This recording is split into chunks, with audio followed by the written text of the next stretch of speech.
Once again, reviewing races 1 and 2. Race 1, Beach Journey. Paul McKenzie to drive. Scratched is the 5. And the second dash, no changes. 16 minutes to post time to our first race. Time to welcome in our handicapping expert and my co-host, our London bureau chief, maybe from Westernford. I'm not sure. During the summer, he's been at home a little bit. And how are you doing, Shannon? We are in the Grand River Raceway studios in London, Ontario, and happy to be along for the ride once again with you, Gary. See tonight, no Guy Gagnon listed. We're thinking of Guy. Guy was involved in a training accident at First Line Training Center on Wednesday morning, Gary, so that's why we're not seeing Guy on board the horses this evening at Grand River. Yeah, well, I wish him the best. I've never actually met him, but I've called him in a lot of races. And great guy. Yeah, and so, yeah, Guy Gagnon, winner, Gagnon. Look, I'm glad you're wearing your red shore shirt because right up on my screen I was looking to see, I typed in, when is the Gold Cup and Saucer? So 2 weeks from tomorrow. And, we don't race on the Friday, August the 21st.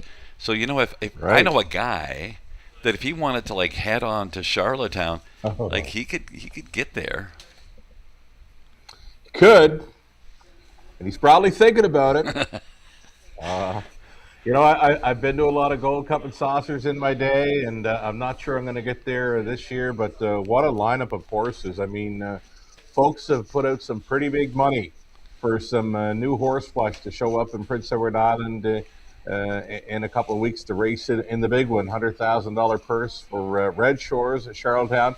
Picked up this Red Shore shirt and a little bit more swag from a fabulous team down there where Greg Blanchard and myself, we got to call a race from London on a race announcers reunion night. Now, Greg worked that track in Summerside, and now known as Red Shore Summerside. It was Summerside Raceway back in the day, but a number of callers got together to call some races that night on track. There was Joe Mills, Kevin Boomer Gallant, Vance Cameron, of course, Rocky Skierman, Alan McDonald, and then might have been a few others, but myself and Greg, we pulled it off. We called races from London. Absolutely. Well, you got to have a good connection, though. And look, maybe you had to refresh a couple times. But, hey, you know what? I got to put that on my bucket list. And, actually, on the way everybody does. On the way driving in today, I was thinking, being that I'm getting older, I should actually have a bucket list of things and actually go to a few places. I never go anywhere. I don't take any time off. And maybe I'm starting to think, what's the point of working yourself all the way to the grave? Maybe I should actually go somewhere once in a while. And so maybe got to show up at the Charlottetown. Yeah, just Old Home Week, Charlottetown, PEI. There's nothing like it. I've seen something close. Close is the Little Brown Jug in September, Delaware, right? Of course, but that's close. But I don't think it can top Old Home Week in Charlottetown with the Gold Cup and Saucer. They've got 20,000 plus along the fence near midnight on a Saturday night, and it's just a heck of a show. I hardly ever travel. I did go to see the Kitchener Rangers win the Memorial Cup in Hull, Quebec.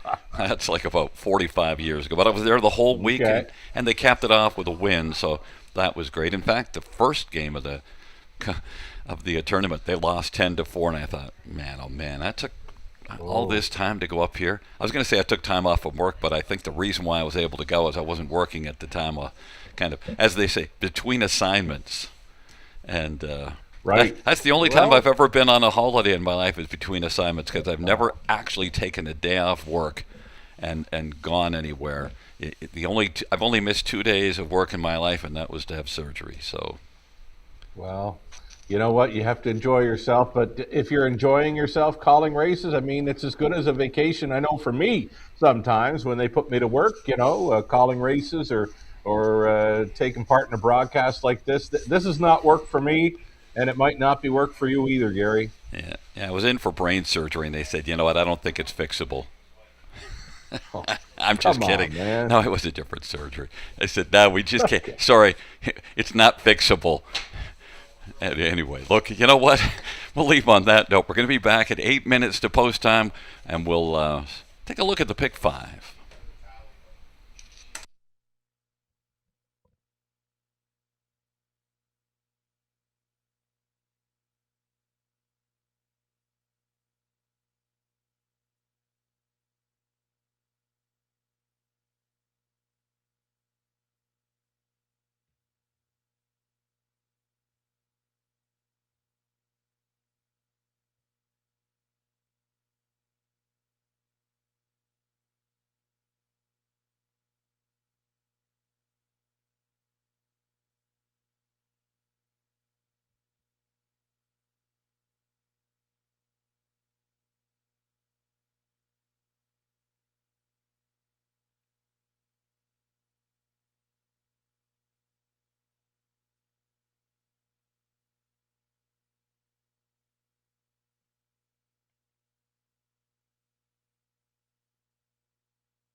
Alrighty, folks, before we dive into some ticket ideas for the early multi-leg wagers, being the pick five play starting up in race number one, the pick four begins in race number two. Another one that's part of the go-to wagering menu. It's the high fives featuring races 5 and 10. And have we got a great one for you tonight?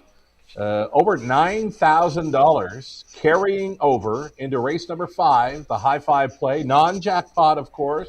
Estimated pool of $20,000, low take, but you're going to be playing into virtually a no take high five pool. I can tell you that with over $9,000 carried over from Wednesday, Gary, this is a must play for anyone tackling harness racing in North America this evening. Sugar, I'm just looking at it now. Field of 9, and it's not a real. Yeah. We both have the same one on top, but after that, there's different ways you could go. So I love the fact that it's a race that you could go a lot of ways. And in fact, even the one that we took on top is kind of struggling. That's Crazy World, but we'll get to that, of course. But look at that, 9,438.17. So as you mentioned, there's basically no takeout because that kind of balances things out.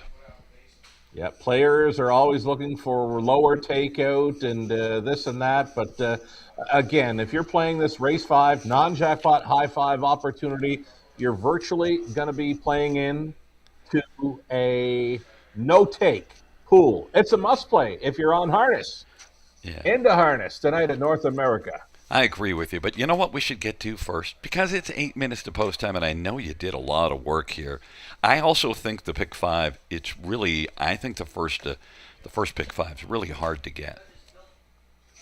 The first pick 5 is really hard to get. Well, I'm looking at it, Gary, and I'm thinking, yeah, I've got no singles in my sequence. So let's bring up those ticket ideas right now. Let's see what. 2160. Man, oh man, you're spending it again. We might have lost Sugar for just a second while he does a refresh, and he'll let me know when he's back rolling. But look at that. Oh, there we go. Yeah, you know, sometimes I try to key up the camera. Sometimes I try to key up the mic. I get fumbly gated sometimes, but I'm going a little smoother right now. Sounding smooth. Let's look at that. Thank you, man. Here we go then. Opening leg of this popular pick 5 play. $5,000 guarantee pool, low take. $21.60 I'm in to go for on a 20-cent wager. I'm going to use the 2 Regal White Sox. Going back on a rotation now after missing all of July. Number 6, Best Girl in Town, is going to make my ticket, and so too will the 9, Waiting on a Woman. All kinds of back class with that 29-time winner leaving from the trailing spot. I'm going to go deepest of all. Race number 2, we've got the 2-year-olds, non-winners of a race lifetime. We're going to back to 5, 6, 8, and 9. That being Mess Around, the King's Guard, Bobby Bobino, and Crazy Little Thing. Those are 2-year-old trotters in race number 2 where you might want to fan them across. Third race, back to a pacing event with Silver Majesty. Picks up Brett McDonald now. Gucci Sealster is another one I'll play, the 2 and 4. Fourth race, back to more 2-year-old trotters. And that's where we're going to try the 3, 4, and 5. Dynamica, Falling for Muscles, Don't Mind My Mass. And on the end of it, here we go. Final leg, Beach and Lindy, Going back on a regular rotation, Brett McDonald up, and we'll try the 5 Crazy World, who's just trying to find that form over the last few months. Has missed the winner's circle, but maybe tonight is the night. Again, 2160, Guy, or make it, yeah, I'm thinking Guy, right? I'm thinking of our friend Guy Gagnon, who's missing tonight's action. Gary Guy has got his early pick 5 standing by. Oh, maybe it's Gary Key. I was born in Sherbrooke, Quebec, but I can't parlez-vous, as I've mentioned to you before. And I'll tell you, I spent $14.40 because I couldn't narrow it down. I try to get down around $10, but I just couldn't. And I went too deep in the first race where you went 3. We both like Waiting on a Woman, but I added in Alessandra, one that's not one of your top 4, but Rachel Andrew, Damon McClellan, and this is also fan. I know. Yeah.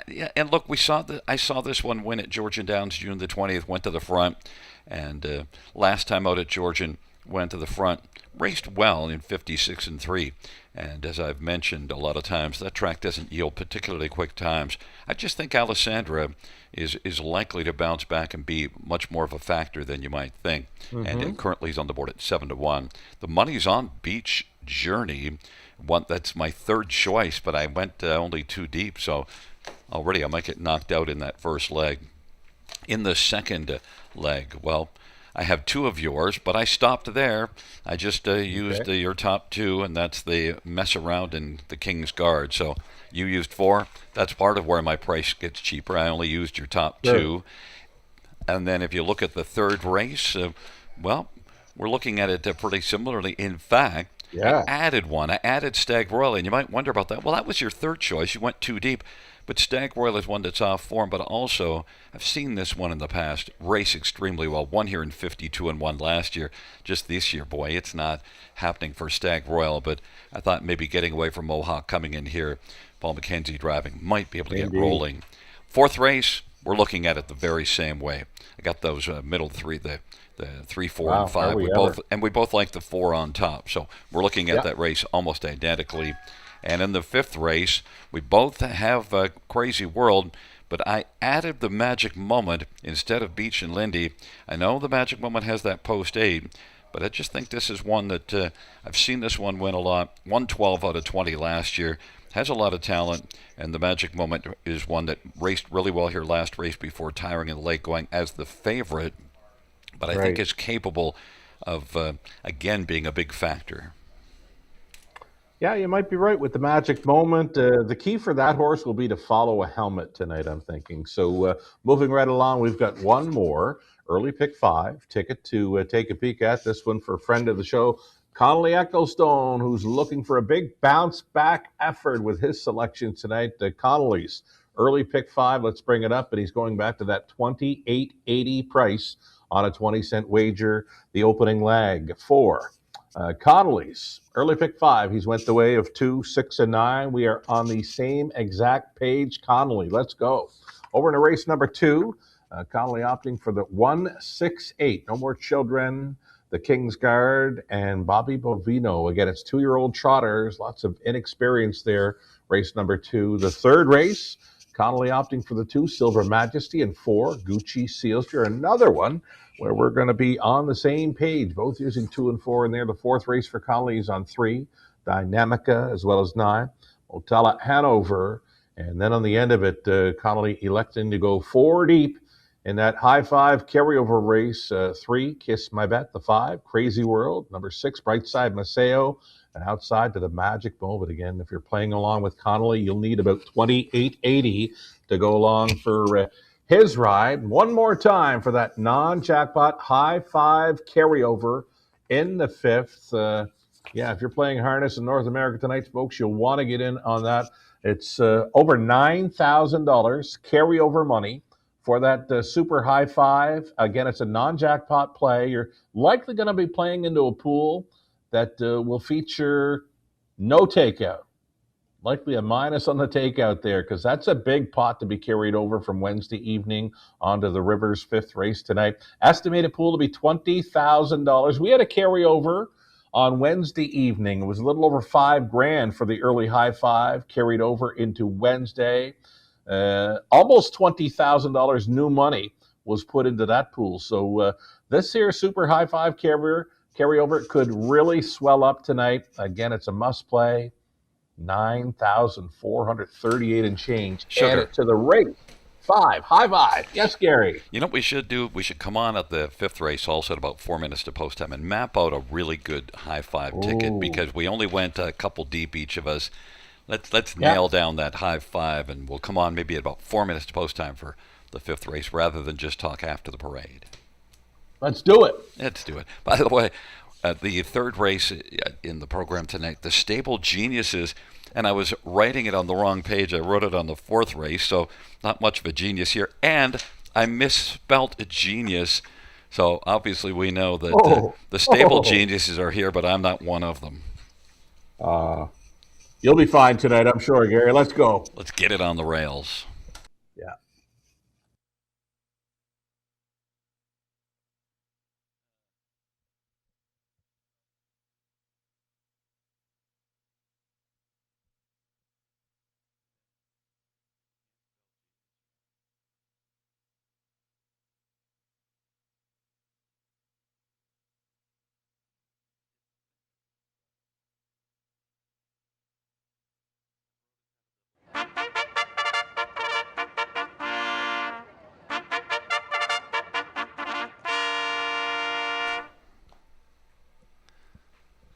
Field on post parade.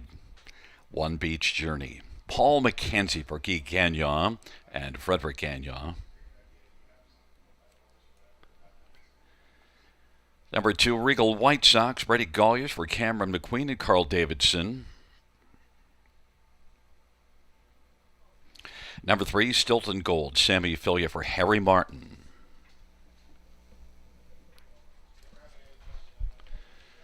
Number 4 is Alessandra, Damian McClellan for Rachel Andrew and Ralph Jardine. 5 is Scratched. Number 6, Best Girl in Town, Austin Sorry for Gerard Demers and J.R. Merbois. Number 7, Heston Free Chips, Jason Ryan for Jacob Roberts and Triple S Equine. Number 8, Lisa's All In, Shay Harris for Mitchell Cherney, Lynn Cameron, and Michelle Gaudreau. And 9 is Waiting on a Woman, Eddie Hensley for Jody Cullen and Ron Cullen and Travis Cullen. Field of 8, race number 1. To get a look at this field, and, well, I'm surprised that the money is in on Regal White Sox because... well, we both thought that 9 Waiting on a Woman was the place that you'd go on top. Might still go that way. It has dropped down to 9-2. Racing well out of a power barn. There's Hurricane Hensley warming this one up. Yeah, Waiting on a Woman for me, she's always going to be one I'm going to be looking for at this $8,000 claiming level for the pacing mares. So much backlash, right? Always in the hunt. You look through her program lines in the last 5, it's nothing but wins, seconds. There's a third there. She's a 29-time winner and over $200,000 earned.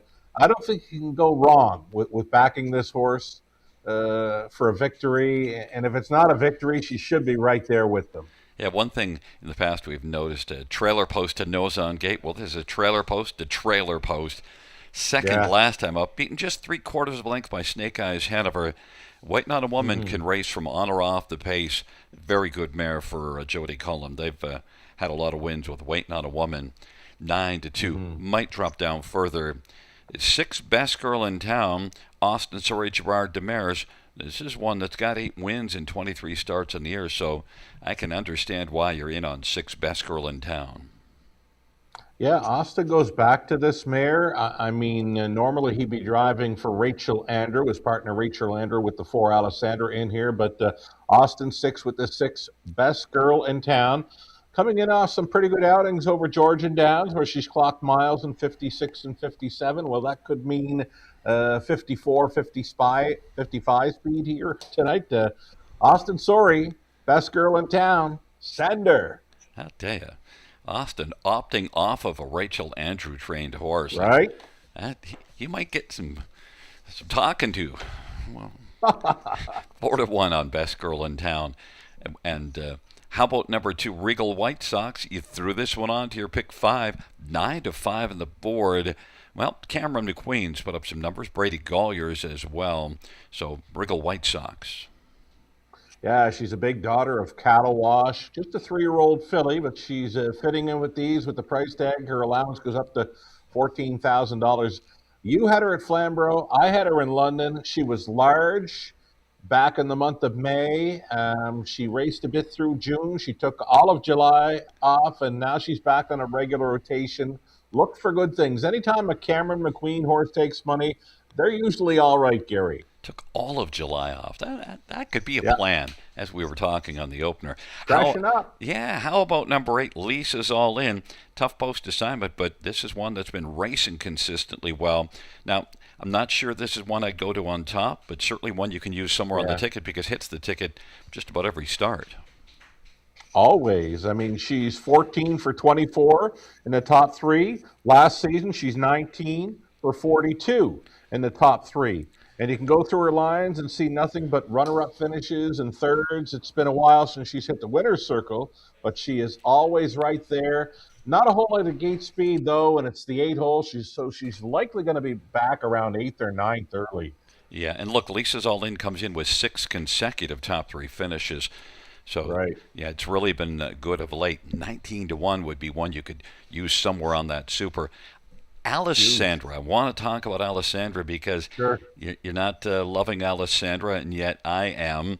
Now, you noted Austin not driving Alessandra, but still, nonetheless, this is one that I think, look at that last, this is one that can get off the gate, but maybe you said might want to get in a nose on a helmet. Yeah, possibly. Alessandra does have that gate speed factor to work with. I mean, 27-4 over Georgian last time out when leaving from post 4. I think Damien wants to send this one on out of there, but best girl in town is going to be coming to her early, I'm sure. Maybe Damien wants to win and say, Austin, I'll take all your drives now for Rachel. It's a field of 8 for race number 1.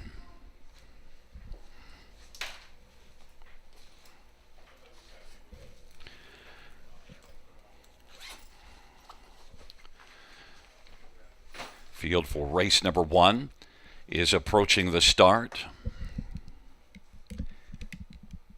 They're at the start of the rough and getting out alertly. Alessandra, best girl in town, Stilton Gold, and then Beach Journey. And then it is back to Regal White Sox and Lisa's All In. It is Alessandra with the lead, but now best girl in town and Austin Sorry is going to drive on. Best girl in town is on top. Alessandra at 30-1 is going to race in the pocket, and Beach Journey is racing third. Stilton Gold fourth. Regal White Sox is back there rolling fifth, and then it is back further to Lisa's All In, but it is best girl in town with the front right now. 27 seconds, the opening quarter.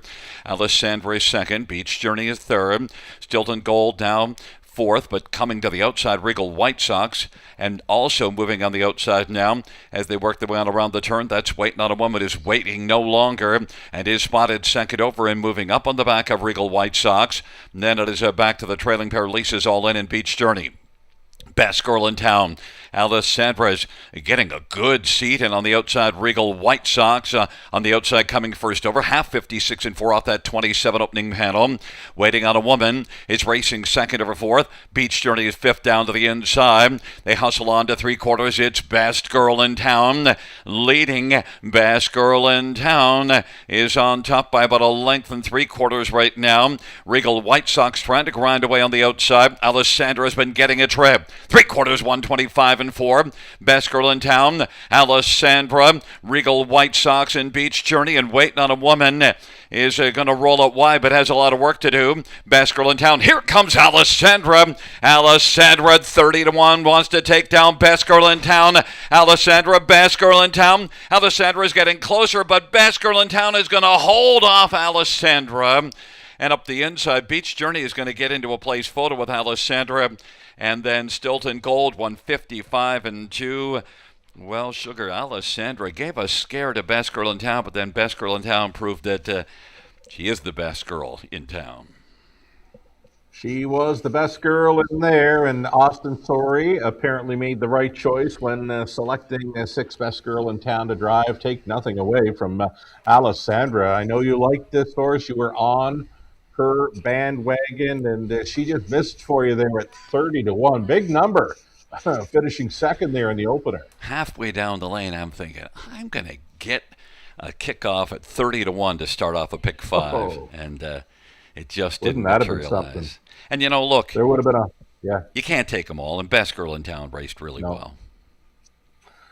Yeah, she did. I mean, she was showing some pretty good form coming in from Georgian, and yeah, when I saw where Austin had made the move to choose the six over the Rachel Andrew trainee, I thought she's probably going to be all right in there, and she was, and it kind of set up the way we talked about, right? You mentioned Damien likely shows some speed with Alessandra, and I said.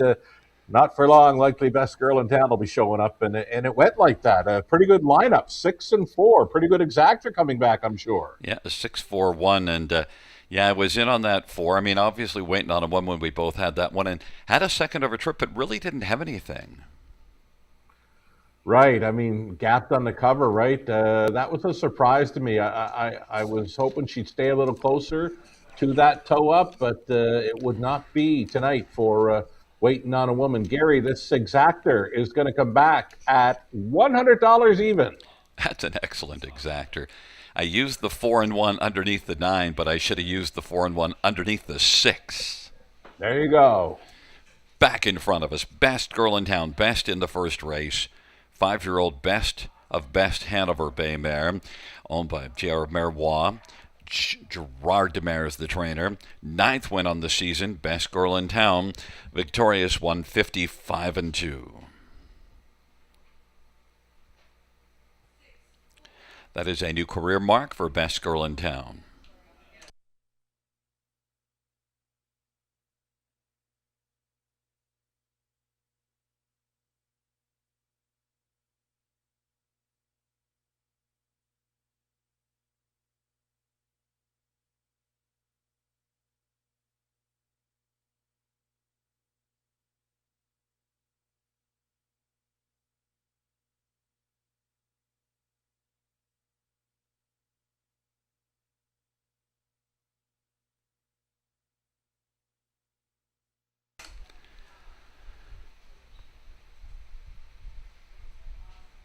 The first race, number 6, best girl in town, 773.32.80. 4, Alessandra, 1320 and 540.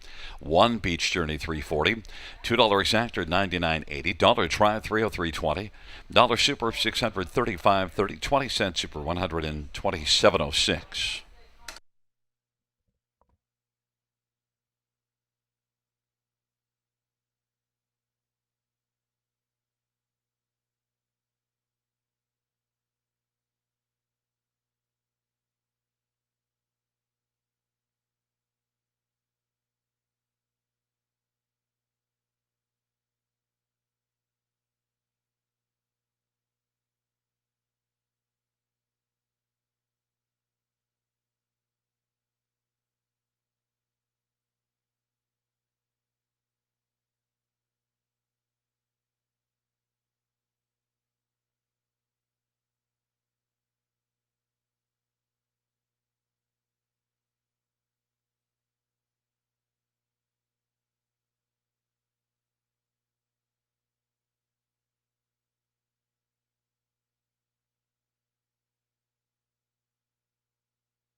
First race. Order of finish from the top. 384, 2 scratch 1, 675. That's 384, 2 scratch 1, 675 on the bottom.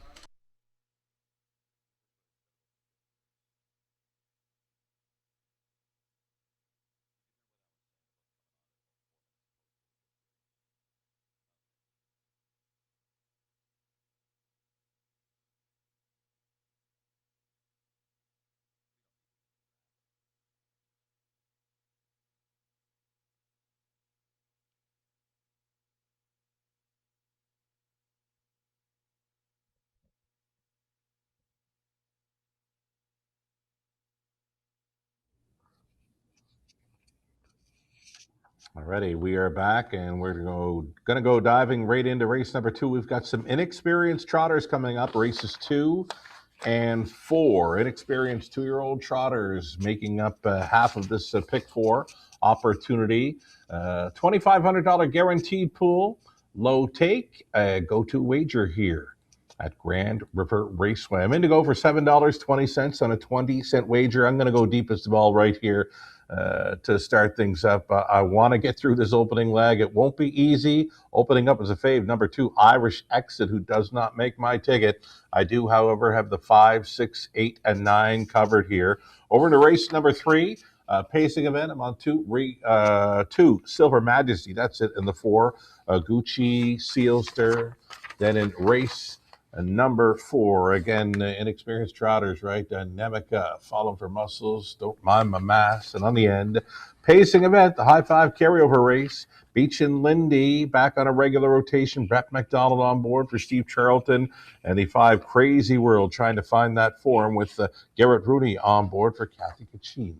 Again, $7.20 for my 20-cent ticket idea. Gary Guy with an early pick 4 ticket suggestion as well. Let's bring on Gary's ticket. Opening leg, he went to the 5 and 6 here. Mess Around and the King's Guard. 3 deep in the third for Gary. He has the 4 Gucci Sealster on top of the 1 and 2. In the 4th race, the inexperienced trotting event for 2-year-olds. 4, 3, and 5. Number 4, Falling for Muscles being his top selection, backed up by the 3 and 5. And on the end for Gary, on the early pick 4, the late leg of this early pick 4, the 5 and 8 Crazy World, and the magic moment he's looking for more. $7.20 on Gary's 20-cent play. Connolly Ecclestone with a pick 4 ticket idea as well. Connolly electing to go 3 deep to start things up. On the rail with No More Children, also including 6 the King's Guard and 8 Bobby Bovino. Over into the 3rd race, it's Silver Majesty, Gucci Seals to the 2 and 4. It's 3 and 9 in the 4th, Dynamica and Motella Hanover. And then deepest of all, race number 5, 3, 5, 6, and 8 being Kiss My Bet. Crazy World, right side by Sale, the magic moment. $9.60 on a 20-cent ticket suggestion for this early pick 4 at the River.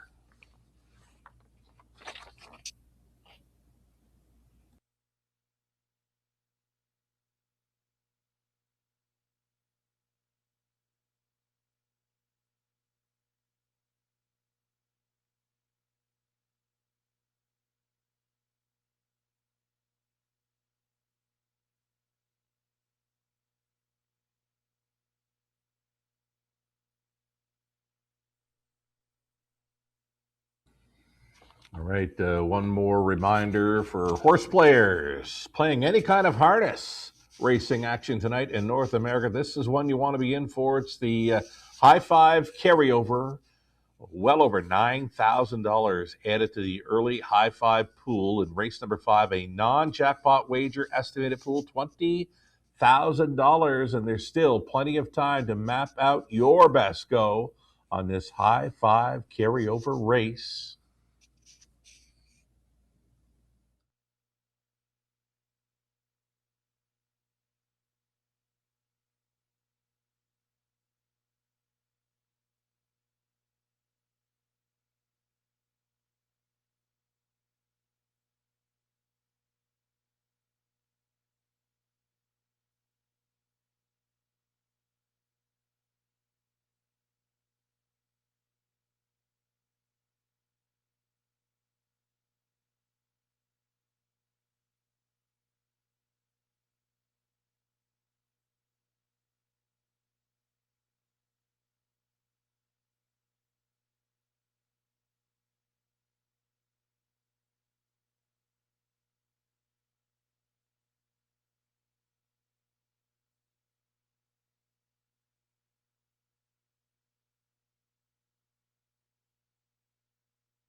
Field on post parade for race number 2.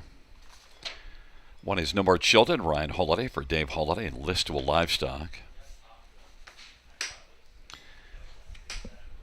Number 2 is Irish Exit, Andre Goy for Kyle Bossens and Jim Wilson.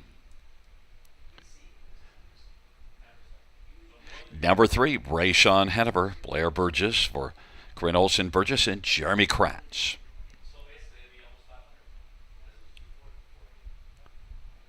Number 4, You Done, Austin Sorry for Pam Forgy and Gino Toscani.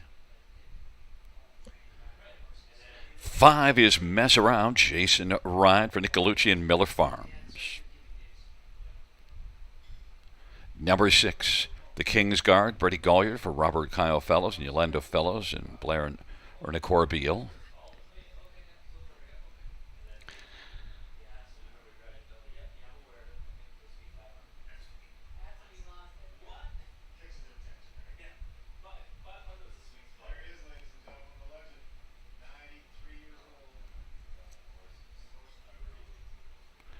Number 7, Rowan with Evan, Bill Meegans drives and trains for Deborah Meegans. 8 is Bobby Bovino, Sammy Filia for Kim Baxter and Glenview Livestock.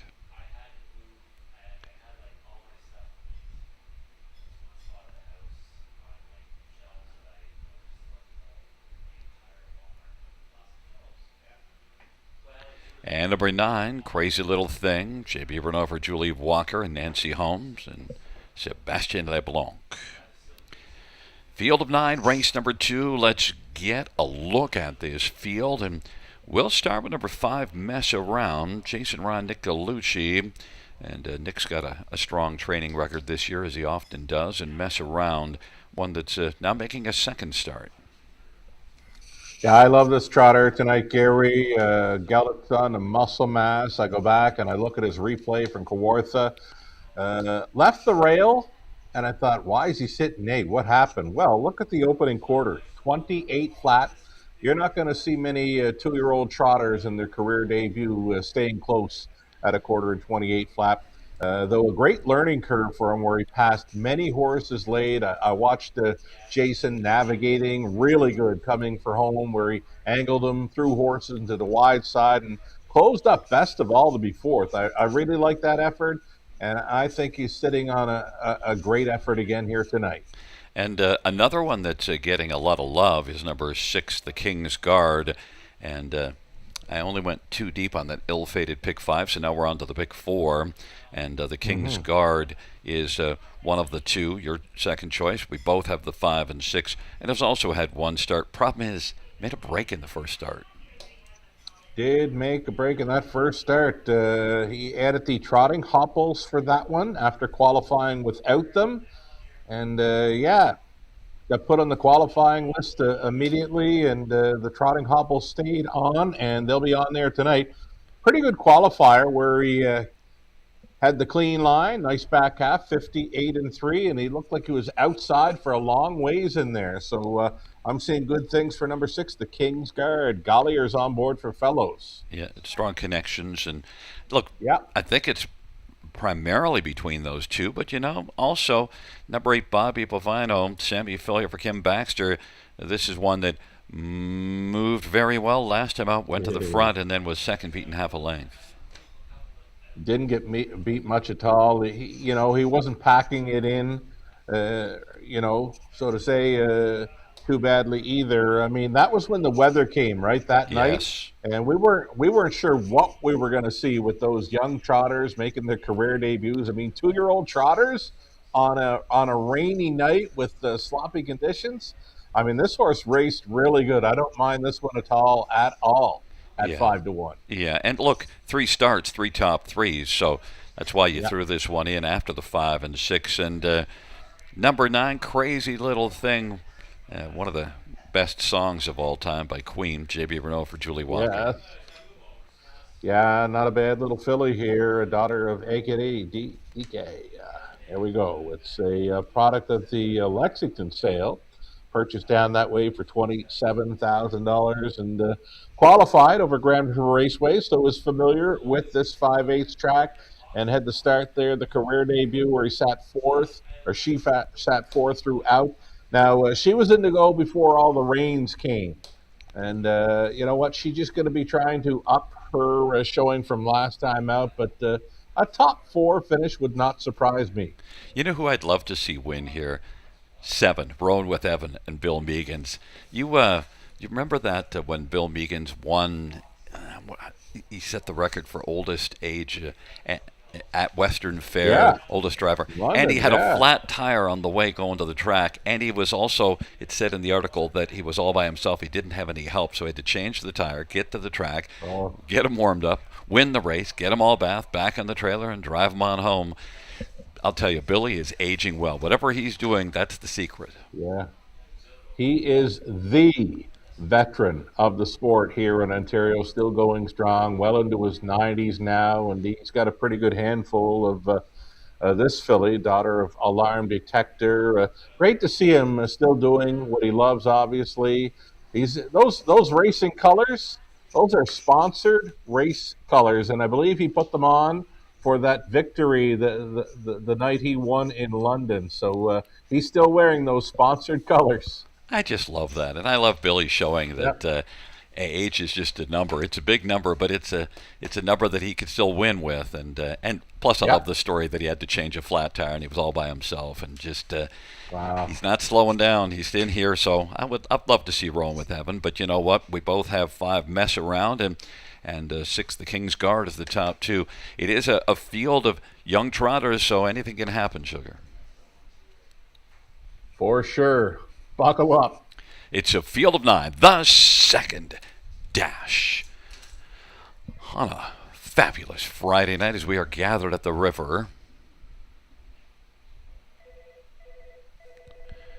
Field for race number 2 is at the start of the rough, and Bobby Bovino is driving out well with Mess Around, and to the outside Rowan with Evan, and then it is No More Children to the outside the King's Guard, and going off stride is Irish Exit, and the field is way spread out as they race on around the turn, but right now Bobby Bovino has got the lead, and Rowan with Evan broke stride, and Mess Around broke stride, so Bobby Bovino is moving along on a lead of about 6 or 7 lengths as they race their way of a quarter of 27 and 4 and head up towards the half. So Bobby Bovino and Sammy Filia looking to just relax through this second quarter and get a breather. And then it is the King's Guard second. Third is No More Children. And fourth is Crazy Little Thing. And then it is back to You Done as the field works throughout into the backstretch. It is still Bobby Bovino at 15-1 who's got the lead. The King's Guard is racing second. No More Children. The King's Guard is getting closer from second in behind long shot Bobby Bovino, who's 15-1. Bobby Bovino leading as they hustle on towards the 3/4 off a 59-3 halftime and a 31-4 second panel breather. Bobby Bovino, the King's Guard. There goes No More Children to the outside now. Moving on up and getting closer for a Happy Holiday. Now has come on to take over second as they race their way towards the top of the stretch. Bobby Bovino. Now the King's Guard is getting a little closer. No More Children's in the top 3 and racing fourth is You Done. Not done apparently because it's getting closer. At the field turns for him and they're 3 wide and Bobby Bovino on the inside. But here comes the King's Guard now. The King's Guard and Bobby Bovino. The King's Guard up the inside. You Done. Not done at all is coming in quickly, but it is the King's Guard to win. Bobby Bovino second. You Done and No More Children 159-3. Race number 2, the King's Guard. Right on, the King's Guard. Trip worked out perfect. Again, with that inexperience factor, we saw a number of breakers in that 2-year-old field, but prices are coming back pretty good here. You're getting 9-2 onto a 15-1, then it's 21-1. Finishing third. Gary, these exactor tries and supers are going to come back just great here in the second.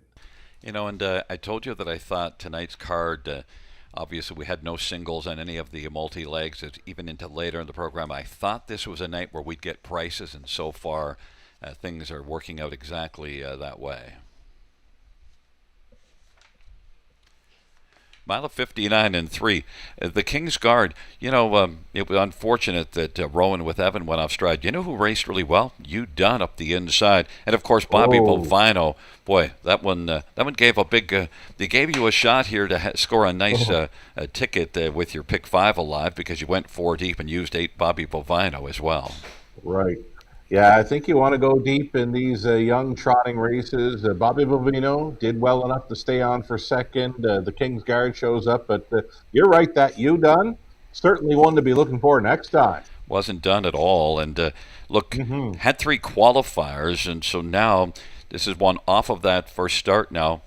You Done, I think, is one we're going to be watching for. 21 to 1 won't be Yeah. 21 to 1 next time out.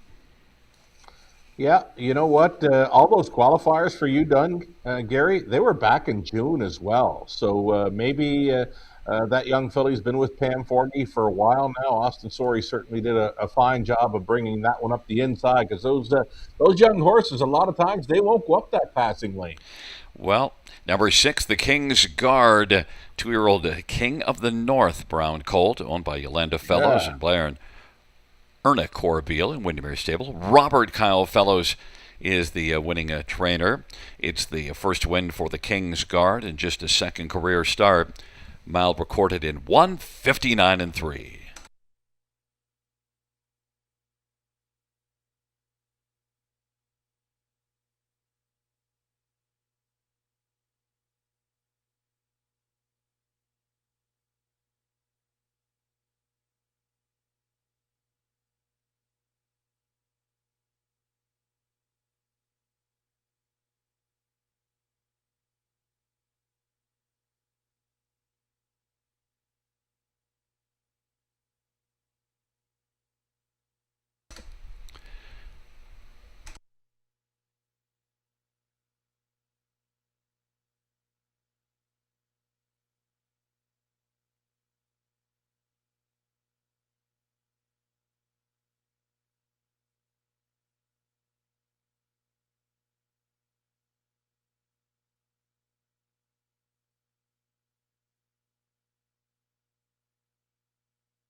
Second race, number 6, the King's Guard, 11:10, 7:10, 6:10. 8, Bobby Bovino, $9.80 and $7. And for you done, 13.10. $2 exactor, 80.80. Dollar try, 871.60. a 20-cent super of 1,009.53, $2 double of 6 and 6, 22.50.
Second race, so we're finished in the top. 457-381-926 scratch. That's 457-381-926 scratch on the bottom.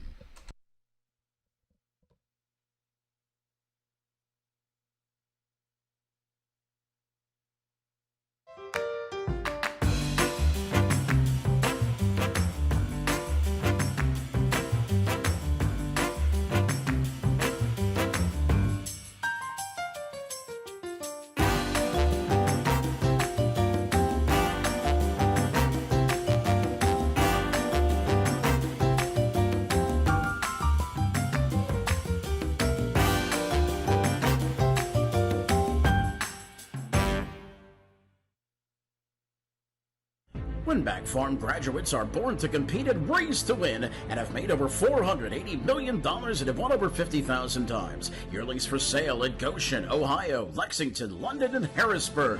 Featuring first crop yearlings sired by Meadowlands Pace winner Beach Glass, Adios Pace winner Cannibal, O'Brien Award winner Lawless Shadow, multiple O'Brien Award winner Tattoo Artist, and Dan Patch Award winner Volume 8. Yearlings eligible for multiple racing jurisdictions. For more information, visit winbackfarm.com.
Field on post parade for the third. 1 Stag Royal, Paul McKenzie for Ken Skinner. Number 2 is Silver Majesty, Brett McDonald for Jean-Francois McGuire, and Silver Stables and Michelle Gabbery. Number 3, Tornado Rand, Eddie Hensley for Ashley Hensley.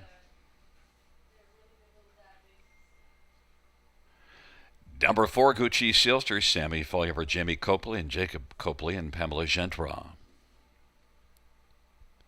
Number 5, McJazz, Dan O'Brien drives and trains and owns. Number 6, Zerette, Lauren House for Melissa Loyer. Number 7, Treasures Watching, Andre Gouy for Don Leshide. Number 8 is Chelsea's Choice, Austin Sorry for Ricky Montgomery and Chelsea Hughes. And 9 is Voom Voom, Stéphane Poulot for Michel Carrier. The third race, the Stable Geniuses Pace, and, well, we'll hook up with our resident genius, number 4, Gucci Sealster, your top pick, but mine as well, so I guess I'm stealing off your homework. I don't mind Gucci Sealster in here, like you. I mean, this horse is always in the hunt, showing 4 wins. In her last 5 outings, she was third best last time up, but she got roughed up in a big way, Gary. Yeah, and look, you still got to admire all the form with Gucci Sealster. In that last race, when I looked at that, all of a sudden, oh yeah, I remember that mile. And actually, you know, when you think about it, that is absolutely amazing that she stuck around for a top 3. Oh, for sure. Horses tend to do that, it seems for me, at Grand River Raceway versus on a half-miler. I mean, they're only going 3 turns, but to be parked out at the river doesn't wind up being such a bad thing for many. Yeah, I think that a couple drivers have told me that the horses get over this track so easily that it's just not tiring to them.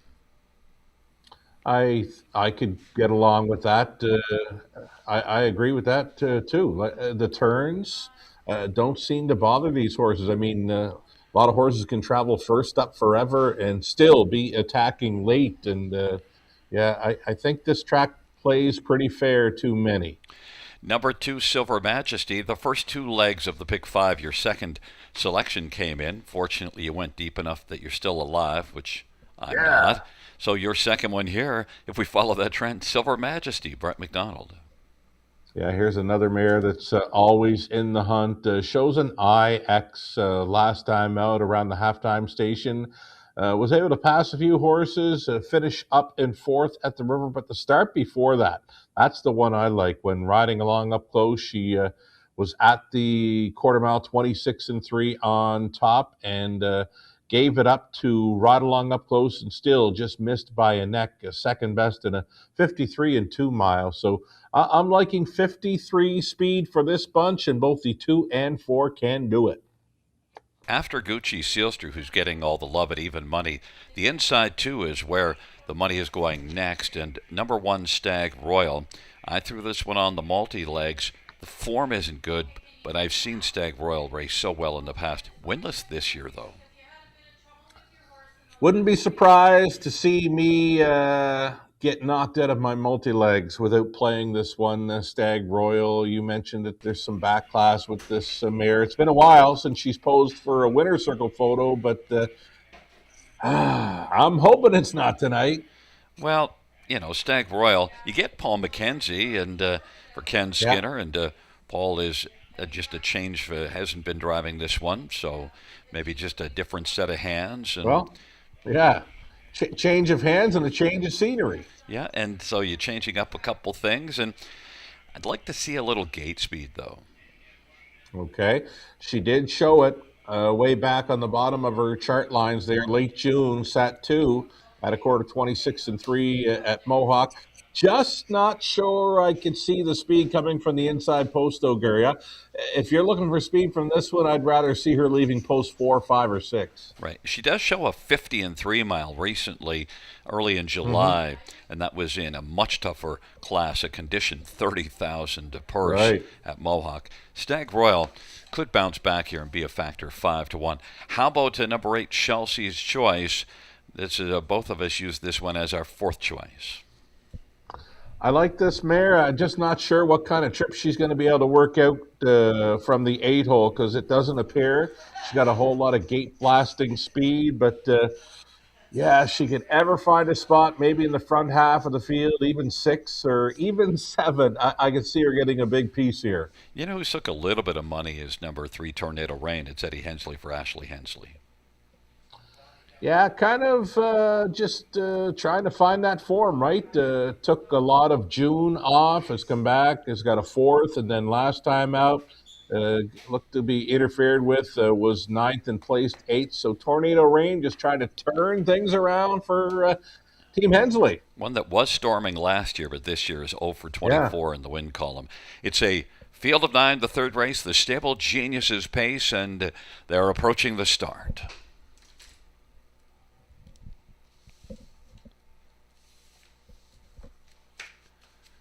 Field for the third. At the start of the round, Gucci Sealster is going to move out and bag the early lead. Stag Royal on the inside. Silver Majesty. It's Gucci Sealster and Stag Royal. Silver Majesty racing third. Chelsea's Choice is on the outside, and now Chelsea's Choice is third. Silver Majesty fourth. Tornado Rain is fifth, and then it is back to Voom Voom and McJazz, then Surratt, and trailing is Treasures Watching. Gucci Sealster's got the front. Stag Royal able to bag a pocket ride in behind Gucci Sealster, and then racing on the inside, position third, Chelsea's Choice from post position 8, 26 and 3, the opening panel. Silver Majesty fourth, Tornado Rain is fifth, Voom Voom sixth on the inside, Zaretza gaining a bit of ground on the outside, and then it is back to McJazz. And then further back, Treasures Watching. They race their way on down the backstretch. That 26 and 3/4, half 55 and 3 at 29 seconds split. Gucci Sealster leading. Silver Majesty is challenging. Stag Royal is getting a trip. And Tornado Rain is racing in the front 4. Then Voom Voom on the outside. Chelsea's Choice is now 6th on the inside. Then McJazz, but it's still Gucci Sealster off that 55 and 3 halftime. Leading as they race on to 3/4. Silver Majesty on the outside. Stag Royal has been getting a nice trip on the back of Gucci Sealster. It is Gucci Sealster, Silver Majesty, Stag Royal, Tornado Rain is racing in the front 4. At the field turns from Gucci Sealster is getting tested hard by Silver Majesty. Stag Royal is waiting for the passing lane on down the stretch. Round they come. Gucci Sealster. Stag Royal looks to blast up the inside. Stag Royal trying to close on Gucci Sealster. Stag Royal up the inside was able to beat Gucci Sealster. Silver Majesty and Tornado Rain 152 flat. Stag Royal, well, was sitting on an offer, but no longer sugar. No longer an Ofer in her 5-year-old season. In fact, Gary, she has never been better than she was on this night. She's going to pace to a new life best of 152 flat with a change of hands and the change in scenery. Yeah, and also Paul tripped this horse out. I mean, he managed he had that inside. I said, I'd love to see this one leave a bit of it, and you pointed out June the 26th left a little bit. But this time, Paul got this one off the gate, got the pocket in behind Gucci Sealster. And you know what helped Paul as well? That Gucci Sealster got it tested pretty hard by Silver Majesty. Yeah, that was a pretty good throwdown through the final half between Silver Majesty and Gucci Sealster. They went at it pretty hard, and Mackenzie likely licking his chops as he goes up Mackenzie Lane at the river. Yes, and look, Stag Royal gets the win, but Silver Majesty gets the assist, even though finishing second was Gucci Sealster, because I think if Gucci Sealster could have got just left alone a little bit after that 55 and 3 half, then things might have been different, but it wasn't, and Paul took advantage. And he knows how to get up the passing lane. Oh, yeah, for sure. The Charlottetown Southpaw, every time on the passing lane, he usually shows up more often than not. They battled 27 and 3 through that third quarter. Silver Majesty versus Gucci Sealster, and again, it's set it up for the Pocket Rocket, launched up late. Stag Royal for the new best. Yeah, Paul's probably sitting there just saying, oh, well, thank you very much. Why don't you guys just keep going at it? I'm really enjoying where I'm sitting.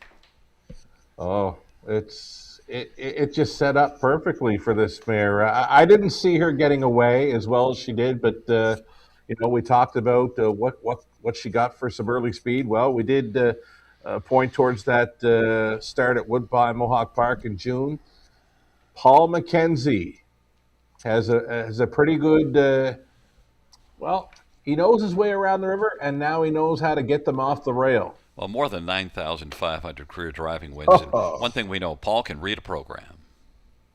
oh, for sure. He's one of the best to ever drive horses in Ontario. He's one of the best that began his career in the Maritimes, and he just keeps on going. He's like the Energizer Bunny. Back in front of us, number 1, Stag Royal, 5-year-old Stag Party Bay mare, owned by Ken Skinner. Paul McKenzie is the winning driver. Ken is also the trainer. First win on the season, 13th lifetime. Stag Royal, a new career best, 152 flat.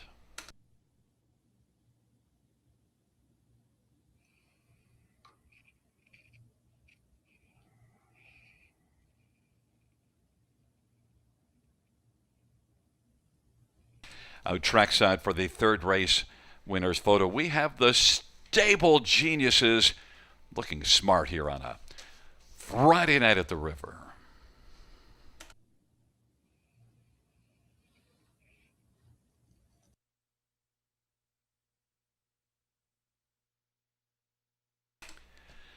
Third race, 1 Stag Royal, 470, 250, 210. 4 Gucci Sealster, 280, 210. 2 Silver Majesty, 210. $2 exactor, $12.40. Dollar prize, $7.45. Dollar super, $28.10. 20-cent super, $5.62.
Third race. Order of finish from the top, 134, 258, 679. That's 134, 258, 679 on the bottom.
Field on post parade for the fourth. One is Wake Me Up Before You Go Go. Austin Sawyer for Ken Middleton Jr. and Jeffrey Seibel.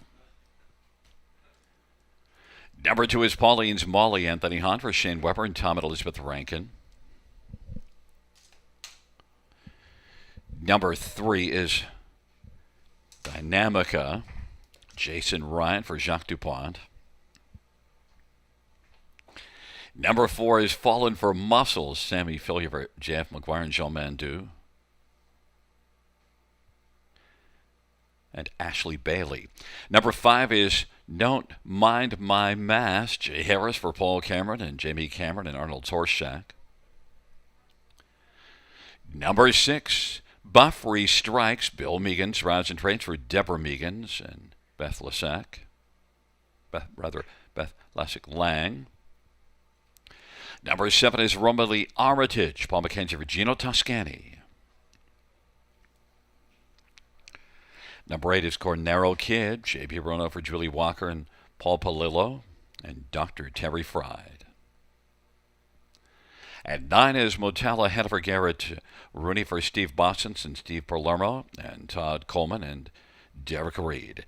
Field of 9, race number 4. Let's get a look at this field. And, well, Sugar, we have the same top 3 that we used in our multi-legs. And we're going to start with number 4, Fallen for Muscles. 9-5 on the board is the one the fans have fallen the hardest for. Yeah, us too, right? It's that Sammy Fillion plus Jean-Francois Maguire combination with this 2-year-old gelded son of Muscle Mass. And you mentioned it off the top of the show that the early pick 5, a tough sequence to crack the code on. Well, I'm going to sit the rest of it out as well. I get taken out of it there with the rail starter in the 3rd. You know what really would have been big for me if that Alessandra could have gotten by Best Girl in Town. And it's actually kind of dumb that I didn't include Best Girl in Town, but I was fishing. But Alessandra, if I would have started off with 30-1, because I did get the 2nd and 3rd race and got that Stag Royal on the inside, so it'd be beautiful. But you know what? Yeah. If ifs and buts were candies and nuts, you know, like. Yeah. You know, what is it? Close only matters in horseshoes and hand grenades. Absolutely. And how about 3 Dynamica is one that, came close last time out. But look, blasted out at Mohawk, still stuck around for a 3rd in 2 minutes and 3. Maybe a race to build off of. Yeah, it's another daughter of Muscle Mass. Well, those Muscle Masses, they keep on showing up, right? We got up close with Muscle Mass at Terra Hills a few weeks ago. 21 years of age now, Muscle Mass. This is a leggy filly by Muscle Mass. She doesn't quite have the Muscle Mass look because, she's all legs. Yeah, and she does have a little bit of the muscle thickness, but no, taller. As she turns, not even quite as bulked up either as a Muscle Mass, the way that we normally I think she's going to just be a tall, trotting mare at some point. You know, she gets so much for legs right now. She's going to be a tall one. Well, you know, when she moves her legs, she'll be covering more ground because a little longer legged. And how about number 5, Don't Mind My Mass? Do you mind this one? I don't mind. Don't mind my mass. So, wow, could it be Muscle Mass triactor here? It might be a Muscle Mass superfecta because I got the 1 as well in my top 4. But this said, Don't Mind My Mass, a decent 3rd best finish after making a break over the Hanover Hotball in our Prospect Series. So this one's got plenty of experience thus far. Already 4 outings this season with a 2nd and a 3rd to her credit. And then down on the inside, one Wake Me Up Before You Go Go, one that was just a 5th at Sarnia last race, but has been racing in the Prospect Series. So now into this maiden 2-year-olds might help Wake Me Up Before You Go Go. And look, we got to touch on this one because Ken Middleton Jr., a member of the Announcers Union. Right on. This one racing for our colleague Ken Middleton, who's a co-owner and trainer. Austin Sorey has been to the winner's circle already tonight. He's been right there in a few races, and this one will need some improvement. Wake Me Up Before You Go Go. It was a pretty good tune by Wham back in the day. Wham. I can hear that in my head. Look, also, if you look at that last race, needed a flat line, so got the flat line, got parked early, Yeah. so that's why you see that 33-1 final quarter. But if you go back to the start here, July the 8th, in a prospect series, did come back quarters 30-2 and 30-4 the final two quarters. So wait a minute before you moving down from prospect into this class just might be a little bit better than what the tilt board suggests. One that maybe you could throw on the ticket. How about, I did like number 7 Roman Lee Armitage. That's the one that I used for fourth. But first order business needs to stay flat.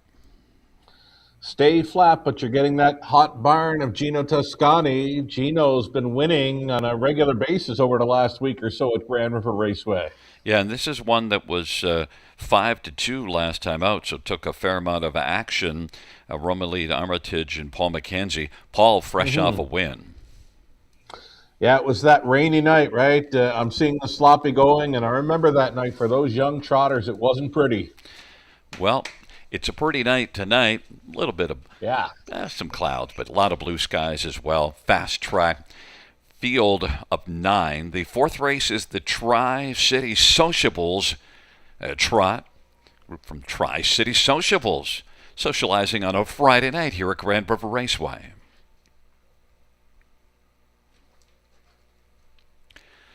Field for the fourth race. In the backstretch, approaching the start. They're at the start of the rough, and Fallen for Muscles is leaving out quickly and also getting out. Don't Mind My Mass, and on the inside, Dynamica. Then it is Pauline's Molly off stride. Wake Me Up Before You Go Go. Buffrey Strikes is currently fifth right now. Then Motella Hanover, and on the outside, Camaro Kid, Cornero Kid, and Romalie Armitage. But it is Fallen for Muscles who's got the lead as they race their way off the turn. Sammy Filliot, 28-1. Opening panel, and racing position second, Don't Mind My Mass, and then off stride, Buffrey Strikes. Racing third, Dynamica. Pauline's Molly is fourth, and Motella Hanover is fifth, and sixth is Cornero Kid. And it's 28-1 opening quarter. They head up towards the half. Fallen for Muscles, Sammy Filliot leading the way. Comfortably in command right now by about 3. Don't Mind My Mass is second. Dynamica is currently third. Pauline's Molly. Motella Hanover now is looking to motor on the outside. And then it is Cornero Kid. But right now it's all Fallen for Muscles. 59 halftime. 30-4 second panel. Fallen for Muscles is in front by about 4.5 or 5 now.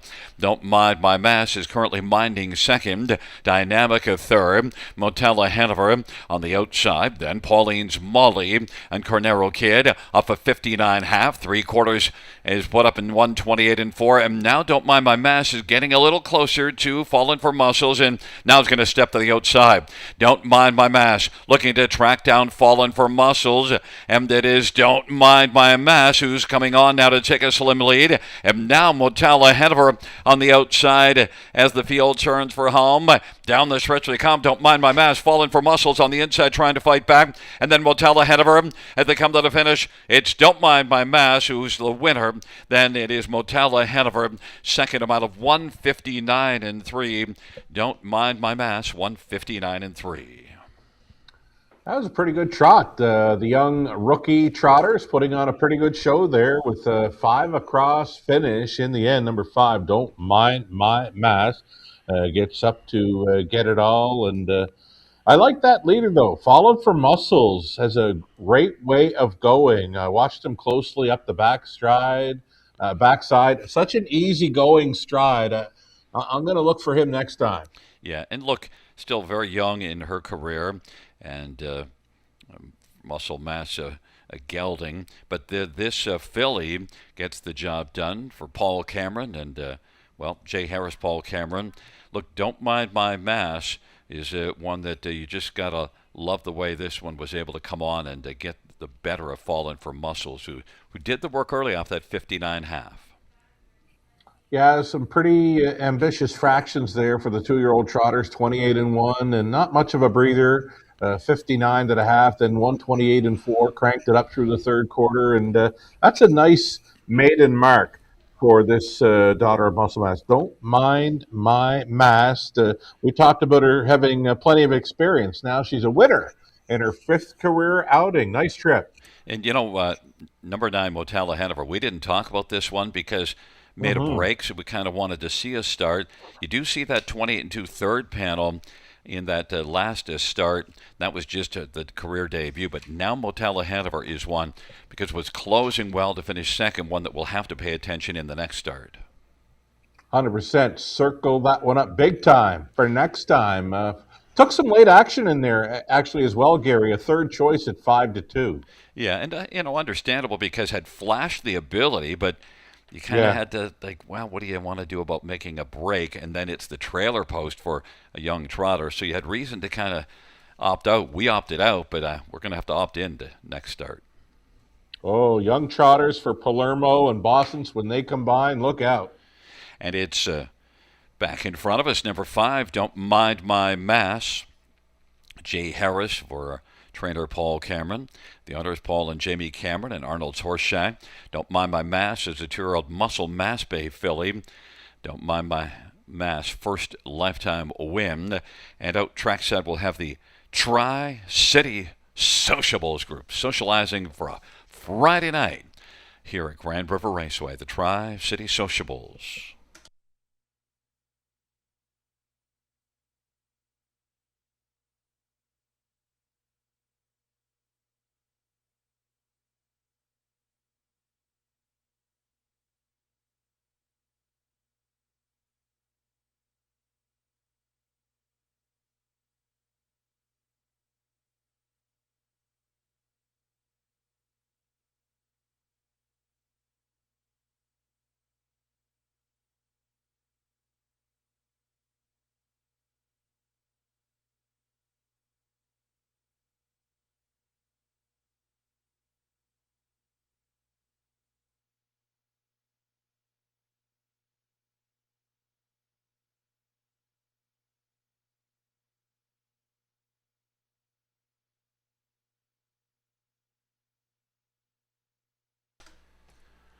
Fourth race, 5, Don't Mind My Mass. $11, 570 and 470. 9 Motella Hanover, 520 and 530, and 8 Cornaro Kid, 860. $2 exactor, 58.70. Dollar try, 541.75. 20-cent superb, 551.25.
Fourth race, order of finish from the top, is an 864-517-932. That is an 864-517-932.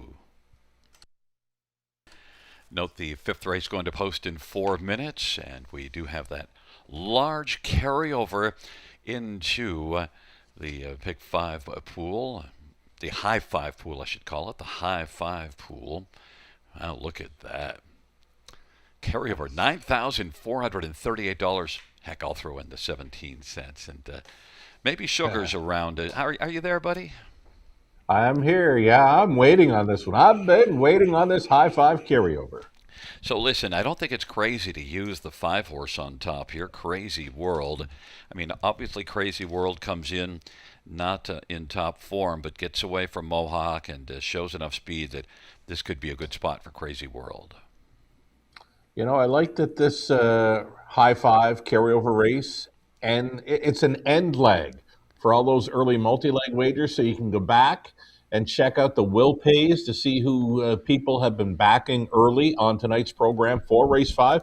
The heavy, clear-cut favorite to complete all the multi-leg wagers is the 5, Crazy World, likely to go away as the favorite in here. The clear second choice is the 8, the Magic Moment, and I know you like that one's chances tonight. Yeah. And look, that was my top 2. I'm still alive in that pick 4. I got blown out of the pick 5 in the first race, missing that 30-1 shot, but still alive there. On to Crazy World and the Magic Moment. And Crazy World, I do anticipate this one racing better. What about Beach and Lindy, though? That's interesting to me because I pushed Beach and Lindy down a little further, but maybe in your top spot, you might go 5-1-8 or 5-8-1 on the top of it, and then kind of see how you go. But I probably usually like to not go any more than too deep on the top of a high 5. I don't know. The thing is, I like the 5-1 for first and second. The reason being, Crazy World's due, and Beach and Lindy, the rail starter, missed most of July. Going back on the rotation here, and a pretty good start last time out when pacing a back half in 54-2. The one horse has got to be my beware horse of this field. I think all that one has to do is find a spot up close. Got the right driver on to do so, Brett McDonald up. Yeah, you could get a little bit more just because you could find an easy way around, whereas just the opposite for number 8, the Magic Moment. If you're talking about current form, the Magic Moment's bringing in better form, but has to do more work, might be up early, and then maybe drop out of it. So if you don't use this one in the top 2, you use the Magic Moment third. You know what? If the Magic Moment had drawn post 9 in here, I would be loving that horse even more. I do have it pegged as a top 3 player, but I want this horse on a helmet. Has been getting beat when on the lead last couple of tries, and I would much rather see him follow a helmet in here. A win would not surprise me at all for the 8, but if he's leading this one from post 8 early, it's going to be tough for him to hold them off. And then towards the bottom of a ticket, maybe a combination with Rose Run Vortex, maybe Love My Rockin' Bird, and I'm even interested in Kiss My Bet. Yeah, Kiss My Bet was taking a little bit of action with this field. Is a live player on the end of the pick 5 play. I can tell you, Gary, the horses with no live money on the end of the pick 5 play are the 2, 4, 7, and 9. Though I do like the 9 for a piece of this high 5. I could maybe pass on the 4 and 7. But, I likely want the 2 and 9 on the bottom of my high 5. Yeah, and look, I can understand passing on that the 4 horse, but I did want to use Kiss My Bet. But definitely, I think Love My Rockin' Bird. I'm surprised that people aren't interested in that one because I used this one for third behind my 5 and 2. I just thought that last race at Georgian Downs did a lot of work early and then stuck around decently. Well, it looks as though Love My Rockin' Bird, the last time this horse hit the board, Gary, was when Damien McClellan was driving at 27-1, got a big deuce at Flamborough, end of May. So now, first time since Damien hops on tonight. Well, we're going to have that post spread, and we'll be back to flesh out the 5th race a little bit more, but it is that high 5 carryover of more than $9,000 we're talking about.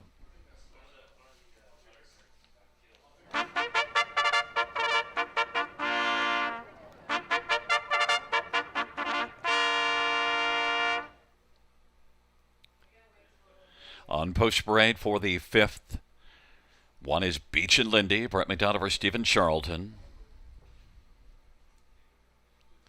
Number 2, Love My Rockenberg, Damien McClellan for Vic Putty and Limco Incorporated. Number 3 is Kiss My Bad Ostensatory for Jacob Roberts and Triple S Equine and Brittany Roberts. 4 is Puff's Last Shadow, Andre Goyer for David Fry and Sarah Fry. Number 5, Crazy World, Garrett Rooney for Kathy Chakeen. Number 6, Brightside Maceo, Sammy Filia for Julie Walker and Darlene Carr. Number 7, Duck Dynasty, Stefan Poulot, drives and trains for Santo Barilla and a numbered company. Number 8, The Magic Moment, Jason Ryan for Francis Guillemette and Gaston Boulanger and Cynthia Cote DuPont.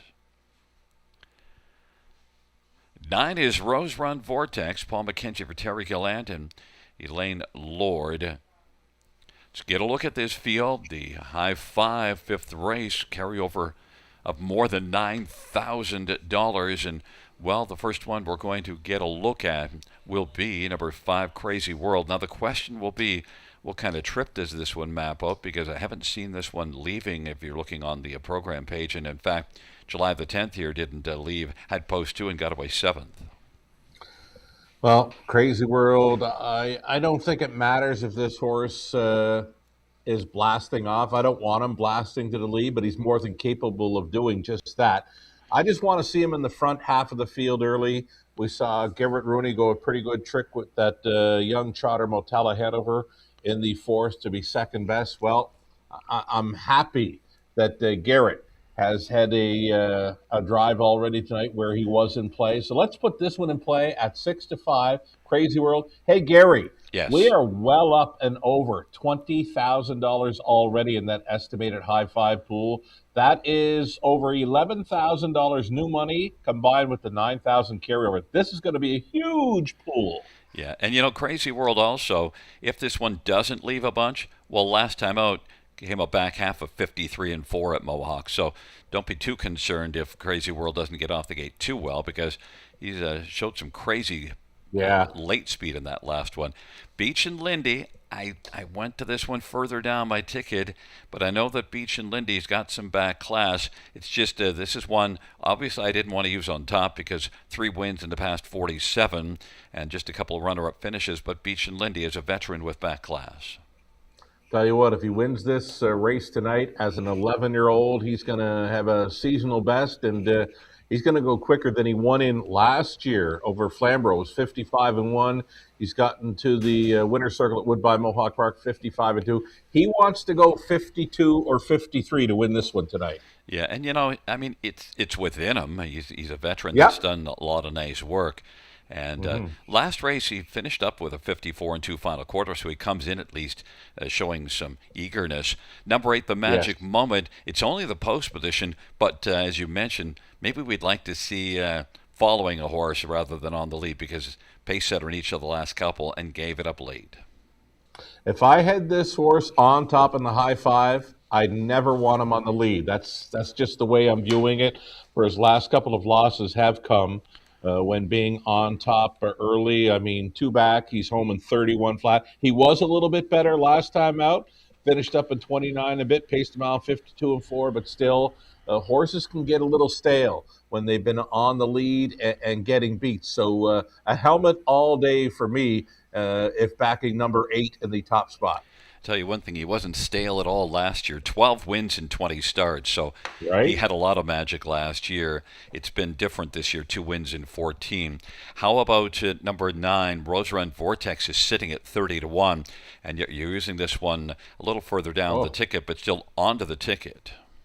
One of the longest shots on the board at 25-1. I for sure want this horse on the bottom portion of my High 5 ticket. I'd be using this one for 4th and 5th. I'd be playing like a 1-5-8 in the top 3 spots, and then using the 9, maybe the 2, and even the 3 horse in the final 2 spots. Well, he's made the top 3 in 13 out of his 26 this year. Yeah. Paul McKenzie Oh, already has a win on the evening, and this is one sent up with Terry Gallant. Paul and Terry team up often. Terry's got a decent yes. record on the year, 277 training average. One more to talk about is number 2, Love My Rockin' Bird. I love this one all the way up to third. You use this one for fifth. Yeah, I want him on the high five play, and we brought it up just prior to the post parade. The last time this horse hit the board, it was a big deuce at a big price, 27-1. And who was driving? But Damien McClellan. That was the final day of May. And since, Damien has not seen this horse until tonight. Another beware type, Gary. And went up to Georgian Downs last race. Wasn't racing well, but raced a lot better last race. Might be put in play early because blasted last race, and yeah, a couple of 3 got by late in the mile, but still raced a lot better. Yep. This is a fine race for the high five. Pacing event, full field of 9. There's still time. You have to hurry. Field of 9 for race number 5 with that carryover in excess of $9,000 into the high five, and they are moving on into their position and into the backstretch.